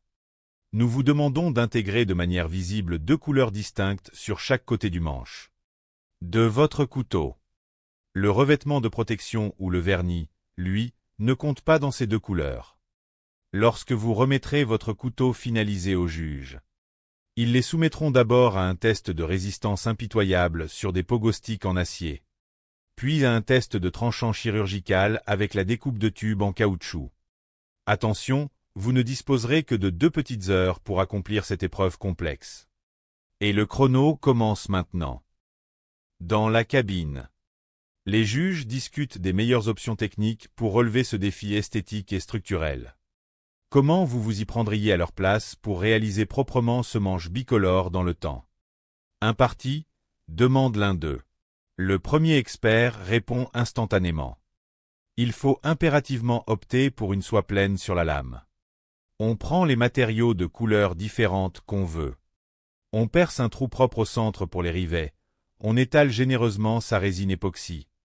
On applique une forte pression mécanique dessus avec des serre-joints, et basta, le tour est joué. Henri, de son côté, aborde cette manche avec une certaine sérénité. J'ai la chance immense de ne pas avoir à rectifier grand-chose sur la géométrie de ma lame lors de la première manche, se réjouit-il. Je peux donc prendre tout le temps nécessaire pour construire correctement et solidement mon manche. Bicolor. Je profite activement du temps où la résine colle entre mon bois rouge exotique et mon érable blanc. Sèche pour retravailler les derniers détails de l'émouture. Les juges observent les mouvements des autres candidats sur leurs établis respectifs.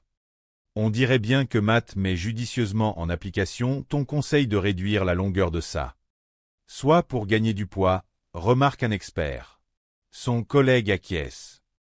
Un couteau dont le manche n'est pas parfaitement équilibré ou mal fixé. C'est un couteau dangereux pour l'utilisateur, c'est aussi simple et pragmatique que ça. La soie d'origine de Matt était vraiment trop longue et lourde. Il peut facilement en retirer un gros morceau superflu et tout de même avoir bien assez de matière. Scène pour repasser ensuite à la meuleuse et obtenir un joli manche ergonomique et bicolore. Pendant ce temps, Brandon rumine les remarques de la première manche et ressent la pression monter. Les copains du jury m'ont dit que mon manche d'origine était beaucoup trop fin pour mon copie et ça me met un petit coup de pression supplémentaire pour cette manche, avoue-t-il. Il faut absolument et par tous les moyens que je lui donne de l'épaisseur et du corps pour amortir les chocs. Et pour accomplir cela, j'ai décidé d'utiliser des intercalaires en cuir épais. J'en glisse une couche de chaque côté de la soie, entre mon métal et mes plaquettes de bois bicolore. Cependant, il se heurte rapidement à une difficulté technique majeure en essayant d'assembler le tout. J'essaie de percer ma soie en acier trempé avec la perceuse, mais rien n'y fait. Le métal est trop dur. La mèche en carbure ne parvient pas à faire un trou propre, elle glisse et chauffe. Mais pas d'inquiétude inutile, j'ai immédiatement un plan B en tête pour sauver la situation. Mon plan de secours absolu, c'est de percer ma soie directement au chalumeau en chauffant localement le point de perçage pour adoucir le métal très vite. C'est bien plus rapide et expéditif qu'avec une mèche classique. C'est une manière très efficace et traditionnelle de préparer sa soie à accueillir des rivets de fixation, si on sait s'y prendre sans gâcher la trempe du reste de la lame. Et en plus de ça, c'est plutôt sympa et spectaculaire à faire à l'atelier. La tension monte. Pendant que Brandon s'occupe de ses rivets, il doit également s'attaquer au redressement de sa lame tordue. Brandon tente de redresser sa lame au marteau après l'avoir chauffée localement. Dans cette opération délicate, il ne peut absolument pas se permettre de sacrifier beaucoup d'acier au meulage. Donc il se rabat logiquement sur la solution thermique du chalumeau pour redonner de la rectitude au Metal. Ce n'est cependant pas l'idéal en termes de timing quand il ne reste plus que 90 minutes au chrono de l'épreuve. J'attrape les serre-joints et j'essaie tant bien que mal de redresser l'axe. Explique Brandon en sueur. Après quelques efforts horizontaux, le résultat est encourageant. Ma déformation majeure est corrigée en grande partie. Et pour le reste des petites imperfections, il y a la meuleuse de son caisson, chauffé à blanc, semblait parfait et sa soudure initiale tint bon. Heureuse. Elle se dirigea vers la scie à onglets pour ouvrir l'enveloppe et découvrit un acier solide et homogène. Mais pour Henry, les choses prirent une tournure spectaculaire. Lorsqu'il plaça son caisson au feu, une quantité impressionnante d'étincelles jaillit de la forge. C'était le signe indéniable qu'un matériau brûlait à l'intérieur. Probablement à cause d'un excès d'oxygène ou d'une fuite de poudre d'acier par un petit trou qu'il avait percé pour éviter une surpression, offrant un véritable feu d'artifice à l'atelier. Henry ne se laissa pas démonter et fila vers la presse pour consolider le tout. Malheureusement, le verdict de la forge fut cruel pour le forgeron de l'Oklahoma. En ouvrant son caisson, Henry constata qu'il avait perdu trop de poudre d'acier et que des fissures profondes s'étaient formées sur toute la surface de sa billette. Aucune chance qu'il puisse en tirer quoi que ce soit. C'était un constat sans appel. Face à cette situation frustrante, Henry ne perdit pas une seconde en jérémiade. Sachant qu'il travaillait mieux sous pression, il se replongea courageusement dans le démontage d'un nouveau lot de pinces à linge. Conscient que s'il se loupait une seconde fois, il n'aurait aucune lame à présenter. Pendant ce temps, Brandon avançait avec assurance. Ayant choisi de réaliser un copie grec, une arme traditionnelle réputée pour son tranchant redoutable et sa géométrie protectrice, il maniait le marteau pilon avec une précision d'orfèvre. Matt, quant à lui, s'orientait vers un scramasax de viking. Un grand couteau aussi performant à la frappe qu'à la découpe. Dottie continuait à travailler sa billette. Mais les observateurs notaient que son acier restait particulièrement épais, mesurant encore plus d'1 centimètre alors que le temps pressait. Fatiguée par l'effort physique, elle décida de surmonter son appréhension du marteau pilon et se lança, impressionnée par la puissance de la machine. Il ne restait plus que 60 minutes d'épreuve lorsque la forge fut le théâtre d'un véritable exploit. Henry, reparti de zéro, avait réussi à reformer une billette saine et travaillait déjà la forme de sa lame à coups de Marteau Regulars. Matt utilisait la meuleuse pour retirer les résidus de calamine et de papier brûlé, transformant son bloc d'acier en une silhouette fine et agressive. Le moment crucial de la trempe approchait pour tout le monde. Brandon plongea le premier sa lame dans le bac d'huile, écoutant attentivement le moindre bruit suspect. Aucun crépitement de fissure ne se fit entendre, sa lame était sauve. Dottie.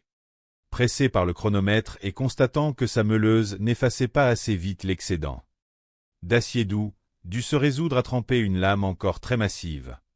Le cœur lourd de ne pas avoir pu la fignoler. Henry, dans un élan héroïque, procéda lui aussi à la trempe dans les dernières minutes.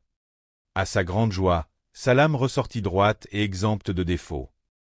Au cri de 5, 4, 3, 2, 1, l'animateur ordonna d'éteindre les machines. La première épreuve était terminée. Malgré la fatigue, une immense fierté se lisait sur les visages. Les 4 artisans présentèrent leurs œuvres au jury. Henry fut félicité pour la beauté de sa ligne, malgré un léger défaut d'alignement sur la soie qu'il faudrait corriger. Doughty reçut des éloges pour sa persévérance. Mais les juges regrettèrent que sa lame soit encore prisonnière d'une trop grande épaisseur d'acier.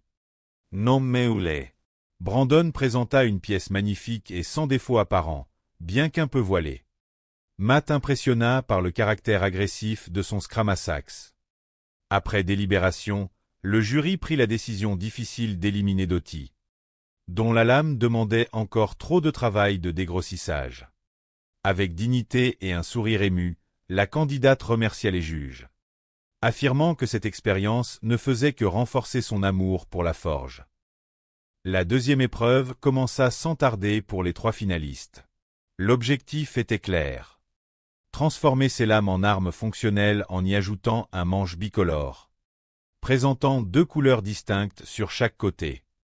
Il disposait d'un accès illimité à la réserve de bois, de cuir et de résine pour un défi de 2 heures.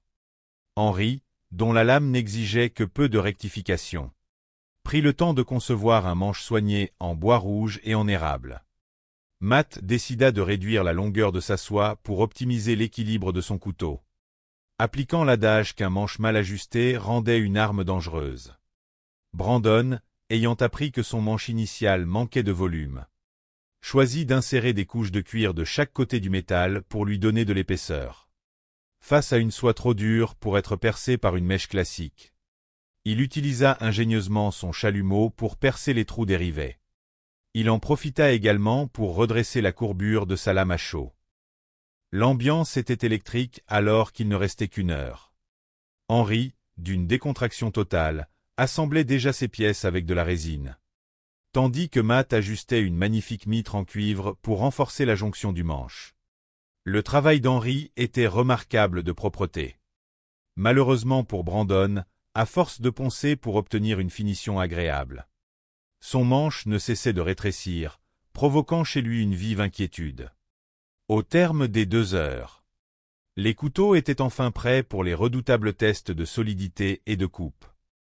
Le test de résistance consistait à frapper violemment les lames contre des pogo-sticks en acier. Le couteau de Matt tint bon en un seul morceau, mais son tranchant subit des micro-brèches importantes, signe d'un traitement thermique un peu trop chaud. Brandon s'en sortit mieux, son manche offrant une excellente prise, bien que son fil fût légèrement émoussé par l'impact. Henry ferma les yeux au moment de l'impact, redoutant la casse. Mais son couteau absorba le choc magnifiquement, ne présentant que des dommages mineurs au vu de la dureté de la cible.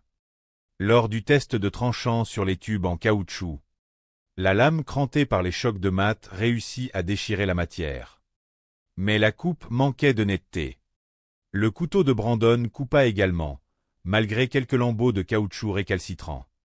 Henry, quant à lui, fit la démonstration d'une belle efficacité, même si la section émoussée ralentit la coupe du 3e tube.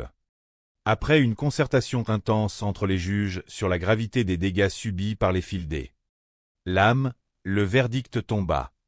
Matt fut éliminé avec les honneurs, le jury saluant l'utilisation magnifique du cuivre sur sa mitre, mais sanctionnant la plus grande fragilité de son acier lors de l'épreuve de force. Henry et Brandon se retrouvèrent ainsi face à face pour l'ultime confrontation. L'animateur leur dévoila l'arme historique qu'ils allaient devoir fabriquer dans leur propre atelier respectif, disposant de 4 jours complets, le sabre de cavalerie sous Napoléon. Cette arme légendaire, célèbre pour sa lame fortement courbée à tranchant unique et sa redoutable efficacité lors de la bataille d'Austerlitz en 1805, devait respecter un cahier des charges extrêmement strict. La longueur de la lame devait mesurer entre 71 et 76 cm. Comporter une gouttière de chaque côté du dos, et la poignée devait inclure un quillon, un orillon ainsi qu'un bouton de rivure. Brandon confia son inquiétude face à la complexité de la poignée. Un travail d'ajustage qu'il n'avait jamais réalisé. De retour chez lui, Henry entama la fabrication avec une ambition élevée. Réaliser un acier damassé au motif complexe en assemblant et torsadant plusieurs nuances de metal. Le premier jour se passa bien, sa billette torsadée était prête. Brandon, choisissant l'efficacité d'un bloc d'acier homogène, commença à donner la courbe initiale à sa lame à la force du marteau, conscient du défi que représentait une telle longueur. Au troisième jour, la tension monta d'un cran. Après avoir étiré son acier et préparé les éléments de sa garde en bronze et noyer, Brandon procéda à la trempe. C'est alors que le drame se produisit, sa lame se déforma sévèrement sous l'effet du choc thermique. Sans perdre courage, il réorganisa son travail, redressa le métal et effectua une seconde trempe réussie dans une huile préalablement chauffée. Il se souvenait encore avec émotion du jour où sa vie avait pris un tournant inattendu. Sa sœur, cherchant une idée de cadeau original, lui avait offert un kit de débutant pour réaliser un couteau. Dottie avait adoré cette expérience dès les premiers instants. Elle s'émerveillait souvent en pensant que pour un simple cadeau qui avait dû coûter environ 80 $ à sa sœur, elle avait découvert une véritable vocation, au point de vouloir désormais s'équiper convenablement pour ouvrir son propre atelier. Sa vitalité était légendaire. Lorsqu'on lui demandait comment elle allait, elle répondait invariablement avec un grand sourire qu'elle n'avait dormi que 2 heures mais qu'elle pétait la forme, prête à soulever des montagnes. Cette énergie débordante, Brandon Androski la comprenait parfaitement. Lui qui partageait son temps entre sa passion et son rôle de père d'un bébé à la maison. À 38 ans, installé à Provo dans l'Utah, Brandon était un forgeron professionnel reconnu. Son histoire avec le métal avait commencé dès l'enfance. À l'âge de 8 ans, il avait emprunté un livre fascinant sur les Vikings à la bibliothèque municipale. Les pages détaillaient avec précision les outils qu'ils utilisaient et leurs techniques ancestrales. Des Fowry. Le jeune garçon s'était dit, avec la certitude propre à l'enfance, que c'était exactement ce qu'il voulait faire de sa vie. En grandissant, Brandon avait vu beaucoup de ses amis servir dans l'armée américaine. Et il savait à quel point le retour à la vie civile pouvait être difficile pour eux. Désireux de leur apporter son soutien, il avait instauré une noble tradition dans sa forge. Chaque vétéran se voyait offrir un cours gratuit de fabrication de couteaux. Une activité manuelle idéale pour apprendre à se canaliser et à retrouver une paix intérieure. Son rêve le plus cher était d'ailleurs d'ouvrir un centre dédié pour les aider davantage.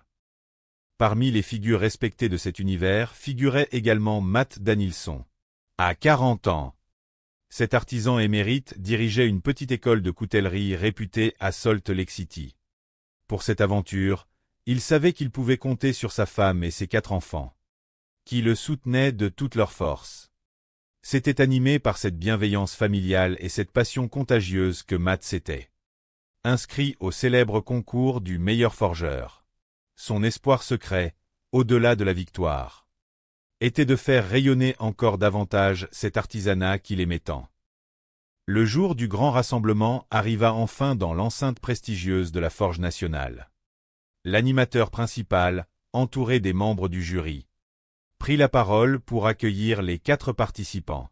« Messieurs, bienvenue à la Forge », déclara-t-il d'une voix chaleureuse. Vous vous apprêtez tous les 4 à vous lancer dans une compétition exceptionnelle qui offrira à l'un d'entre vous le titre de meilleur forgeron, ainsi qu'un chèque de 10 000 $. Cette compétition se déroule en 3 épreuves, à la fin desquelles le jury procédera aux éliminations. Voici les hommes qu'il vous faut impressionner. Qui franchira les étapes et qui rentrera chez lui bredouille, c'est eux qui le décideront. Les juges, experts reconnus pour leur exigence et leur intégrité, saluèrent les candidats d'un hochement de tête encourageant. L'animateur se tourna ensuite vers le fond de la pièce. « Bien, Derrière moi sont réunis tout type d'objets qu'on peut trouver dans un garage de particulier. Il y a un matelas, un trampoline, des tringles à rideaux, des pogo-sticks et même des pinces à linge. Ces objets ont tous une spécificité commune. Ils comportent des ressorts d'acier à haute teneur en carbone. Voilà le matériau de récupération qu'on va vous demander d'utiliser pour cette première épreuve. En entendant ces mots, Henry ressentit une légère pointe d'appréhension.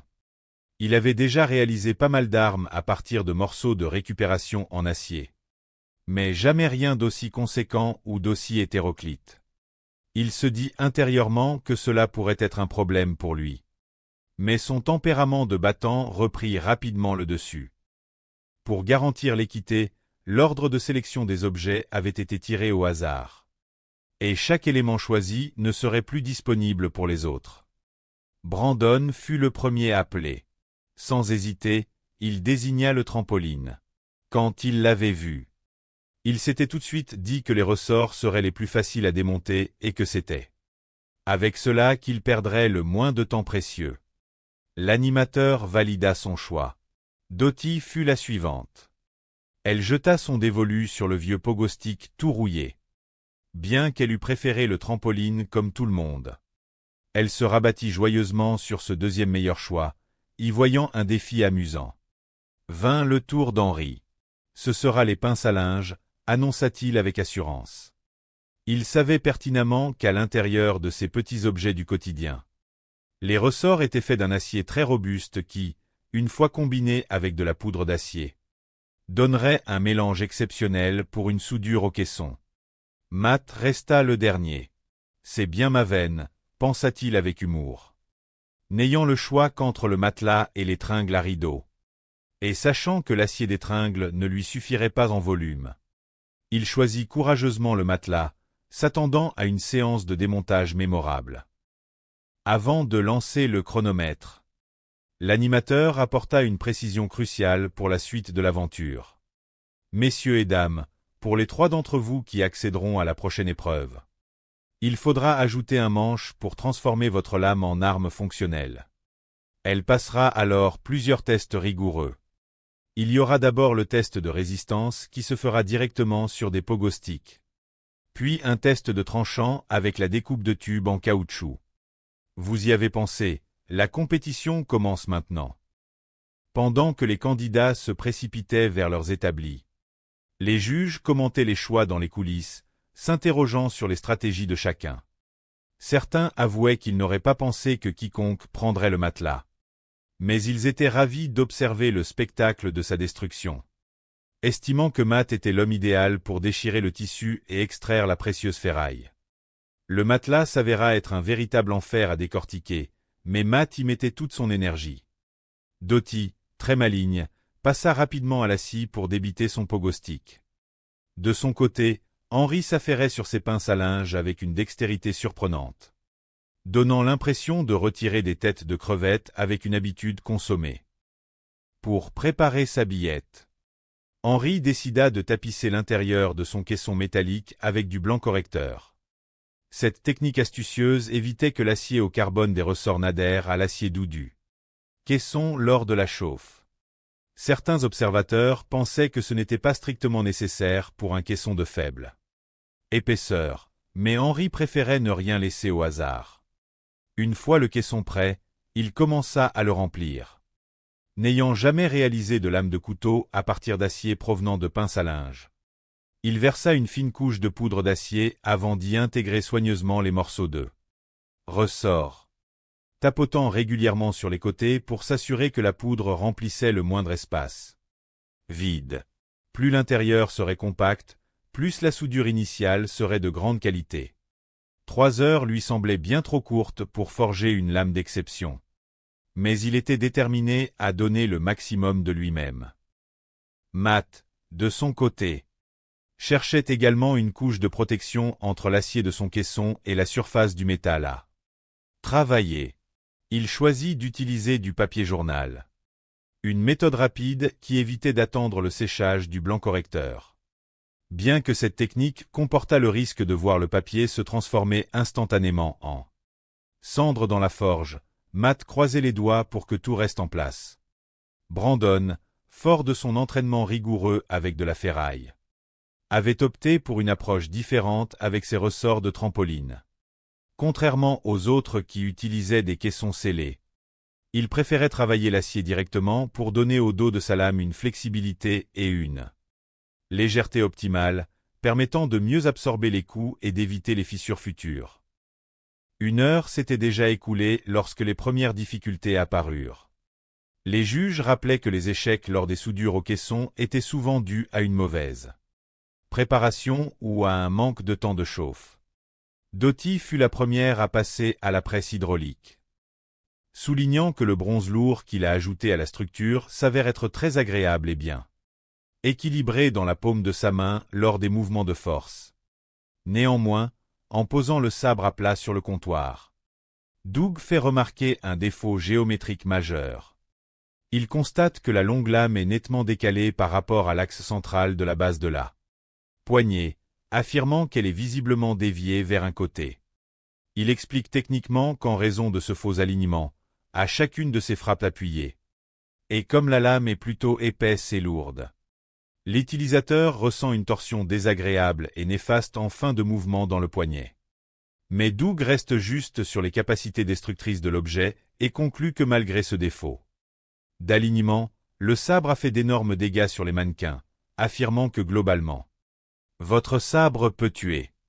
Brandon esquisse un sourire et se dit ravi de l'entendre malgré la critique technique. L'animateur reprend le contrôle de la session pour annoncer la seconde épreuve éliminatoire. Messieurs, il est maintenant temps de passer au redoutable test de résistance à l'impact, qui va s'effectuer à l'aide de pastèques denses et de répliques de crâne en résine balistique ultra résistante. Il se tourne vers Henry et lui demande s'il est prêt pour ce choc final. Henry répond par un prêt déterminé. L'animateur lance un bien. Allons-y et saisit le sabre en damas d'Henry pour frapper violemment les structures rigides les unes après les autres, faisant voler des éclats sur toute la zone de test. Après avoir terminé son office, il s'excuse avec humour auprès des candidats pour le bazar et les projections de débris sur le sol. Il examine minutieusement le fil de la lame d'Henry sous une lumière rasante et prend la parole, tenant tout d'abord à le féliciter chaleureusement pour le choix judicieux du poids-plume de son sabre, qui évite la fatigue lors des mouvements répétés. Il note que son ruban de damas est resté parfaitement en place et intact sur la grande majorité de la longueur. Cependant, en passant son doigt sur une section spécifique près du milieu, il constate que le tranchant a tout de même subi de légers dommages de surface sous la violence des chocs contre la résine dure. Il montre qu'il peut pincer son ongle sans problème sur cette petite section enfoncée. Mais il tempère immédiatement en affirmant que cela reste un défaut mineur qui n'empêche absolument pas l'arme de couper efficacement. Il conclut par un franc bravo, qu'Henry accepte d'un merci ému. L'animateur se tourne enfin vers Brandon pour le dernier test de la journée, lui demandant s'il est prêt à son tour. Brandon confirme qu'il est prêt, sentant une immense tension monter en lui. L'animateur lève le grand sabre en acier 80 CRV2 et abat l'arme de toutes ses forces sur le crâne de test balistique. Un bruit de claquement métallique sec et sinistre retentit soudain dans toute la forge, suivi d'un bruit de métal qui tombe sur le sol. À la stupeur générale, la longue lame de Brandon vient de se briser net en 2 morceaux sous l'impact violent. « C'est terrible !» s'exclame l'animateur en ramassant les morceaux brisés du sabre. Les juges s'approchent immédiatement pour examiner la tranche de la cassure au microscope de poche. L'un d'eux prend la parole pour livrer une analyse technique détaillée de cet échec catastrophique, expliquant qu'on a malheureusement 2 ou 3 petits problèmes majeurs à déplorer sur cette structure. En observant la texture du métal au niveau de la rupture, il montre au candidat que le grain de l'acier est extrêmement épais et grossier, ajoutant que Brandon peut sûrement voir le reflet de la lumière sur les gros cristaux de métal depuis sa place. L'autre problème majeur mis en lumière par l'expert est la présence de plusieurs zones nettement noircies et oxydées à l'endroit exact où le sabre s'est cassé en 2. Il explique techniquement que ces taches sombres sont le signe indiscutable que la lame avait subi De multiples microfractures internes invisibles à l'œil nu lors de sa fabrication en atelier.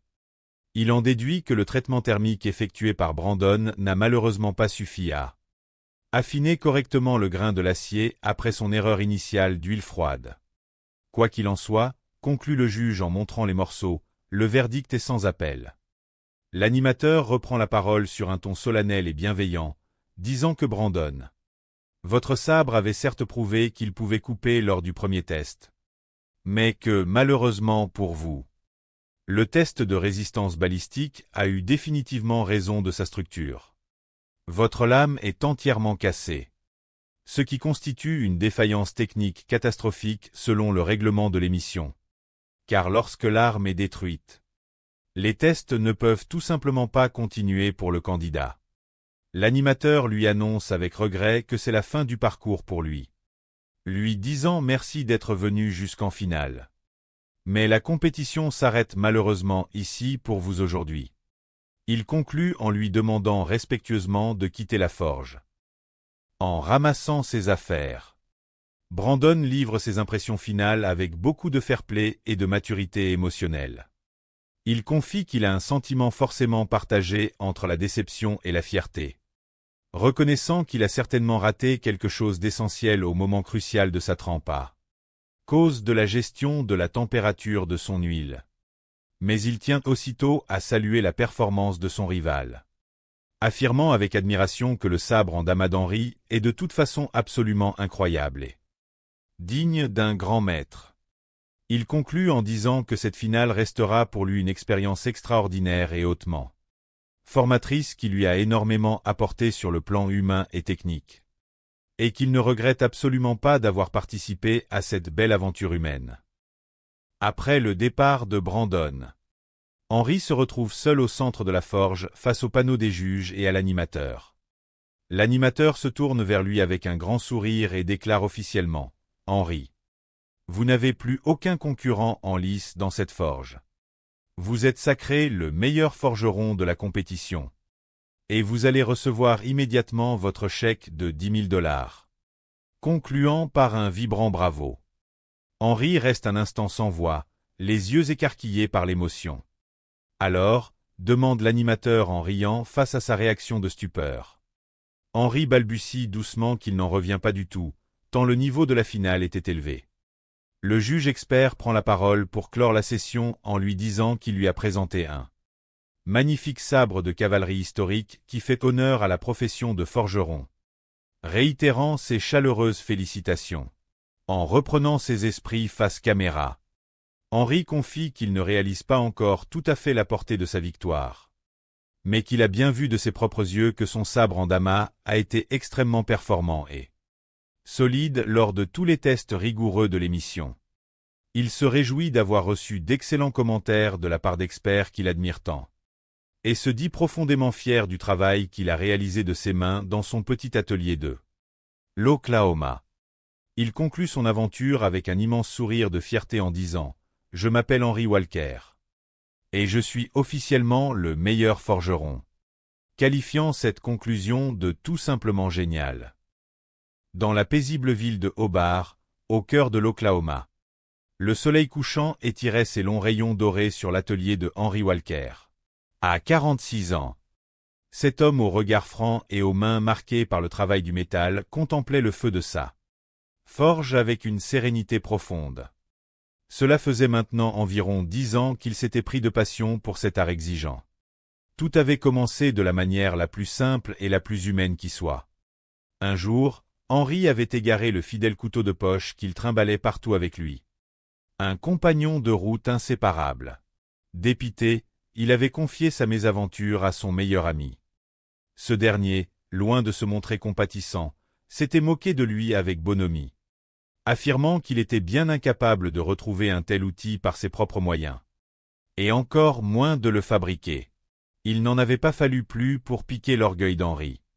Pour lui prouver qu'il avait tort, il s'était juré d'apprendre à dompter le fer et le feu. Depuis ce jour, la forge était devenue sa vie. Un espace de création où chaque étincelle racontait une histoire de persévérance et d'amitié. Retrouvé à des centaines de kilomètres de là, sous le ciel lumineux de la Californie. Une petite ville nommée Woodland abritait une autre âme passionnée. Dotideri, on est bon, s'exclame-t-il en constatant que la lame est cette fois-ci bien droite sur son axe.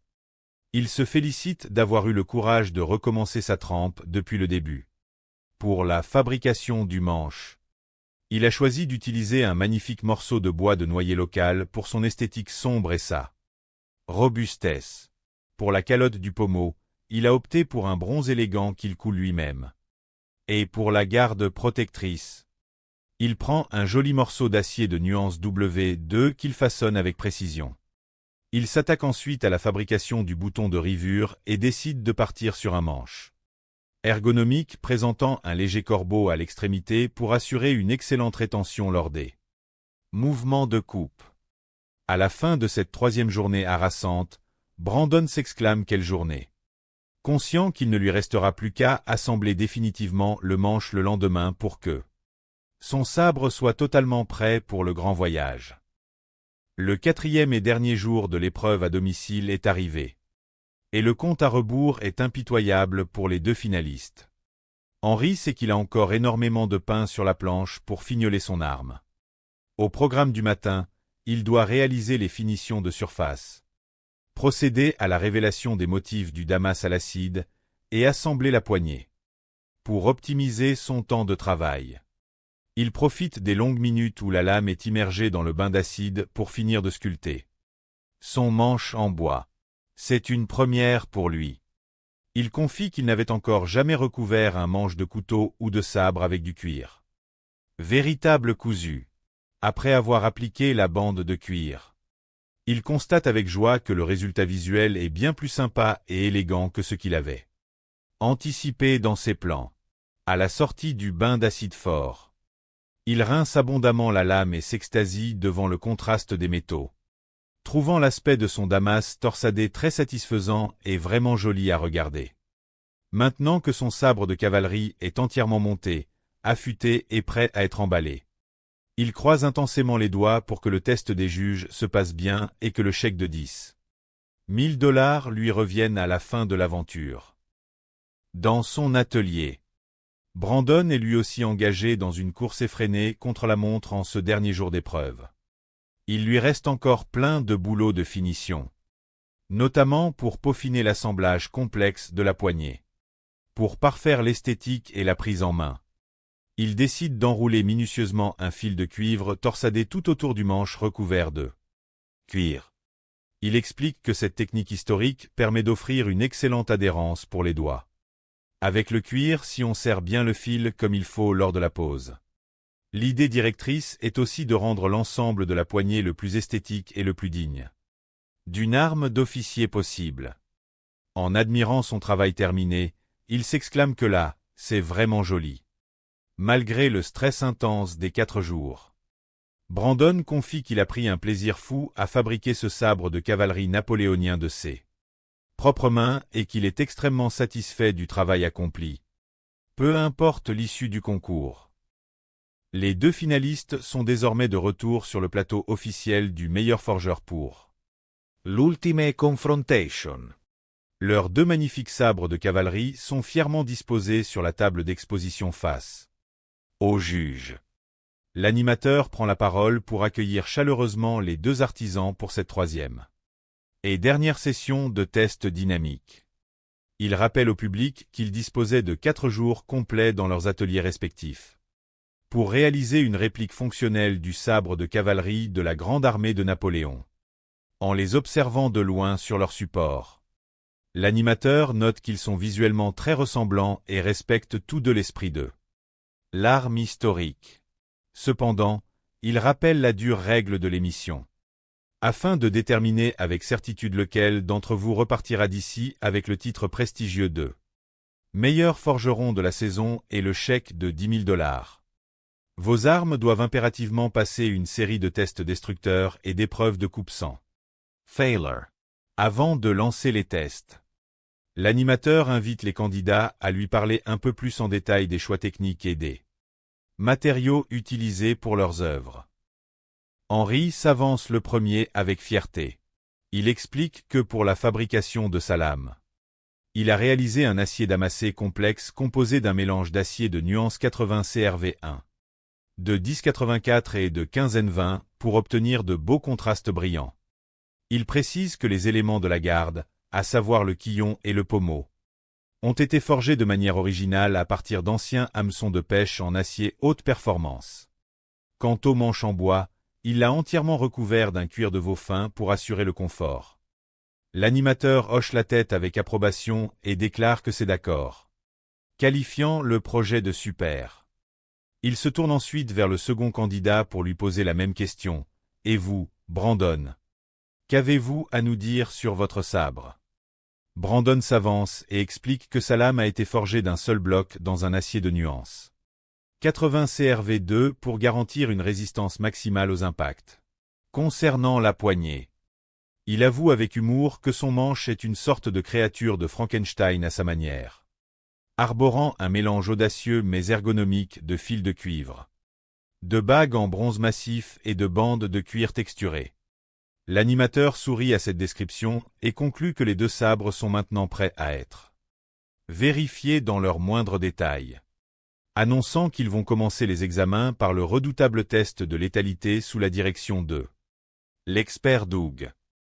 Doug se place au centre de la zone de coupe, face à une série de mannequins et d'obstacles suspendus conçus pour simuler des cibles réelles. Il souhaite la bienvenue aux deux finalistes pour ce test de létalité tant attendu. Il appelle Henry en premier et lui demande s'il est prêt à voir son arme à l'œuvre. Henry répond par un absolu et ferme, bien que son cœur batte la chamade. Face camera.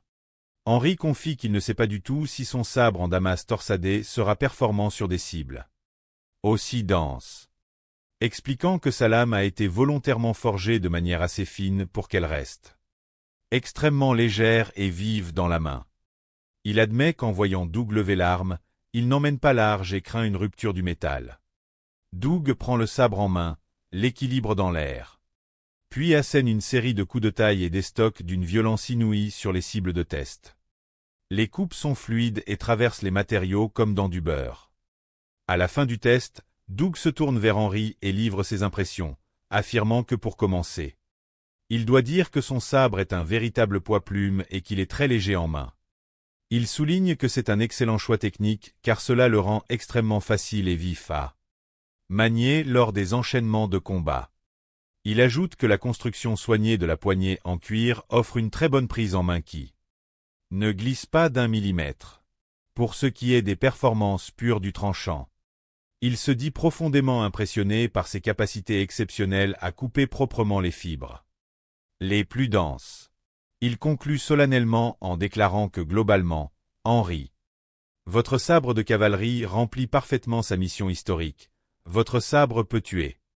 Ce qu'Henry accueille avec un grand soupir de soulagement et un chaleureux merci. C'est ensuite au tour de Brandon de soumettre son sabre Frankenstein au jugement de Doug. L'expert l'appelle et lui demande s'il est prêt, ce à quoi Brandon répond par un prêt sonore. Doug saisit la lourde arme et lance un c'est parti avant de s'élancer vers les cibles avec force. En observant la scène depuis l'arrière-plan, Brandon confie ses craintes les plus profondes, expliquant qu'en raison de l'extrême longueur de sa lame, il est particulièrement inquiet concernant sa résistance mécanique lors de l'action violente contre les cadres en bois dur et les tiges de sucre qui simulent des obstacles rigides. Il avoue que pour lui, à cet instant précis, l'expression populaire « ça passe » ou « ça casse » prend tout son sens dans la forge. Doug frappe les cibles avec toute la puissance de son bras, provoquant de grands bruits d'impact résonnant dans la pièce. À la fin de sa démonstration, il examine l'arme et prend la parole pour donner son avis. Bien. Brandon. Il commence par commenter l'esthétique de la poignée en disant qu'il apprécie beaucoup ce manche. Façon la fiancée de Frankenstein.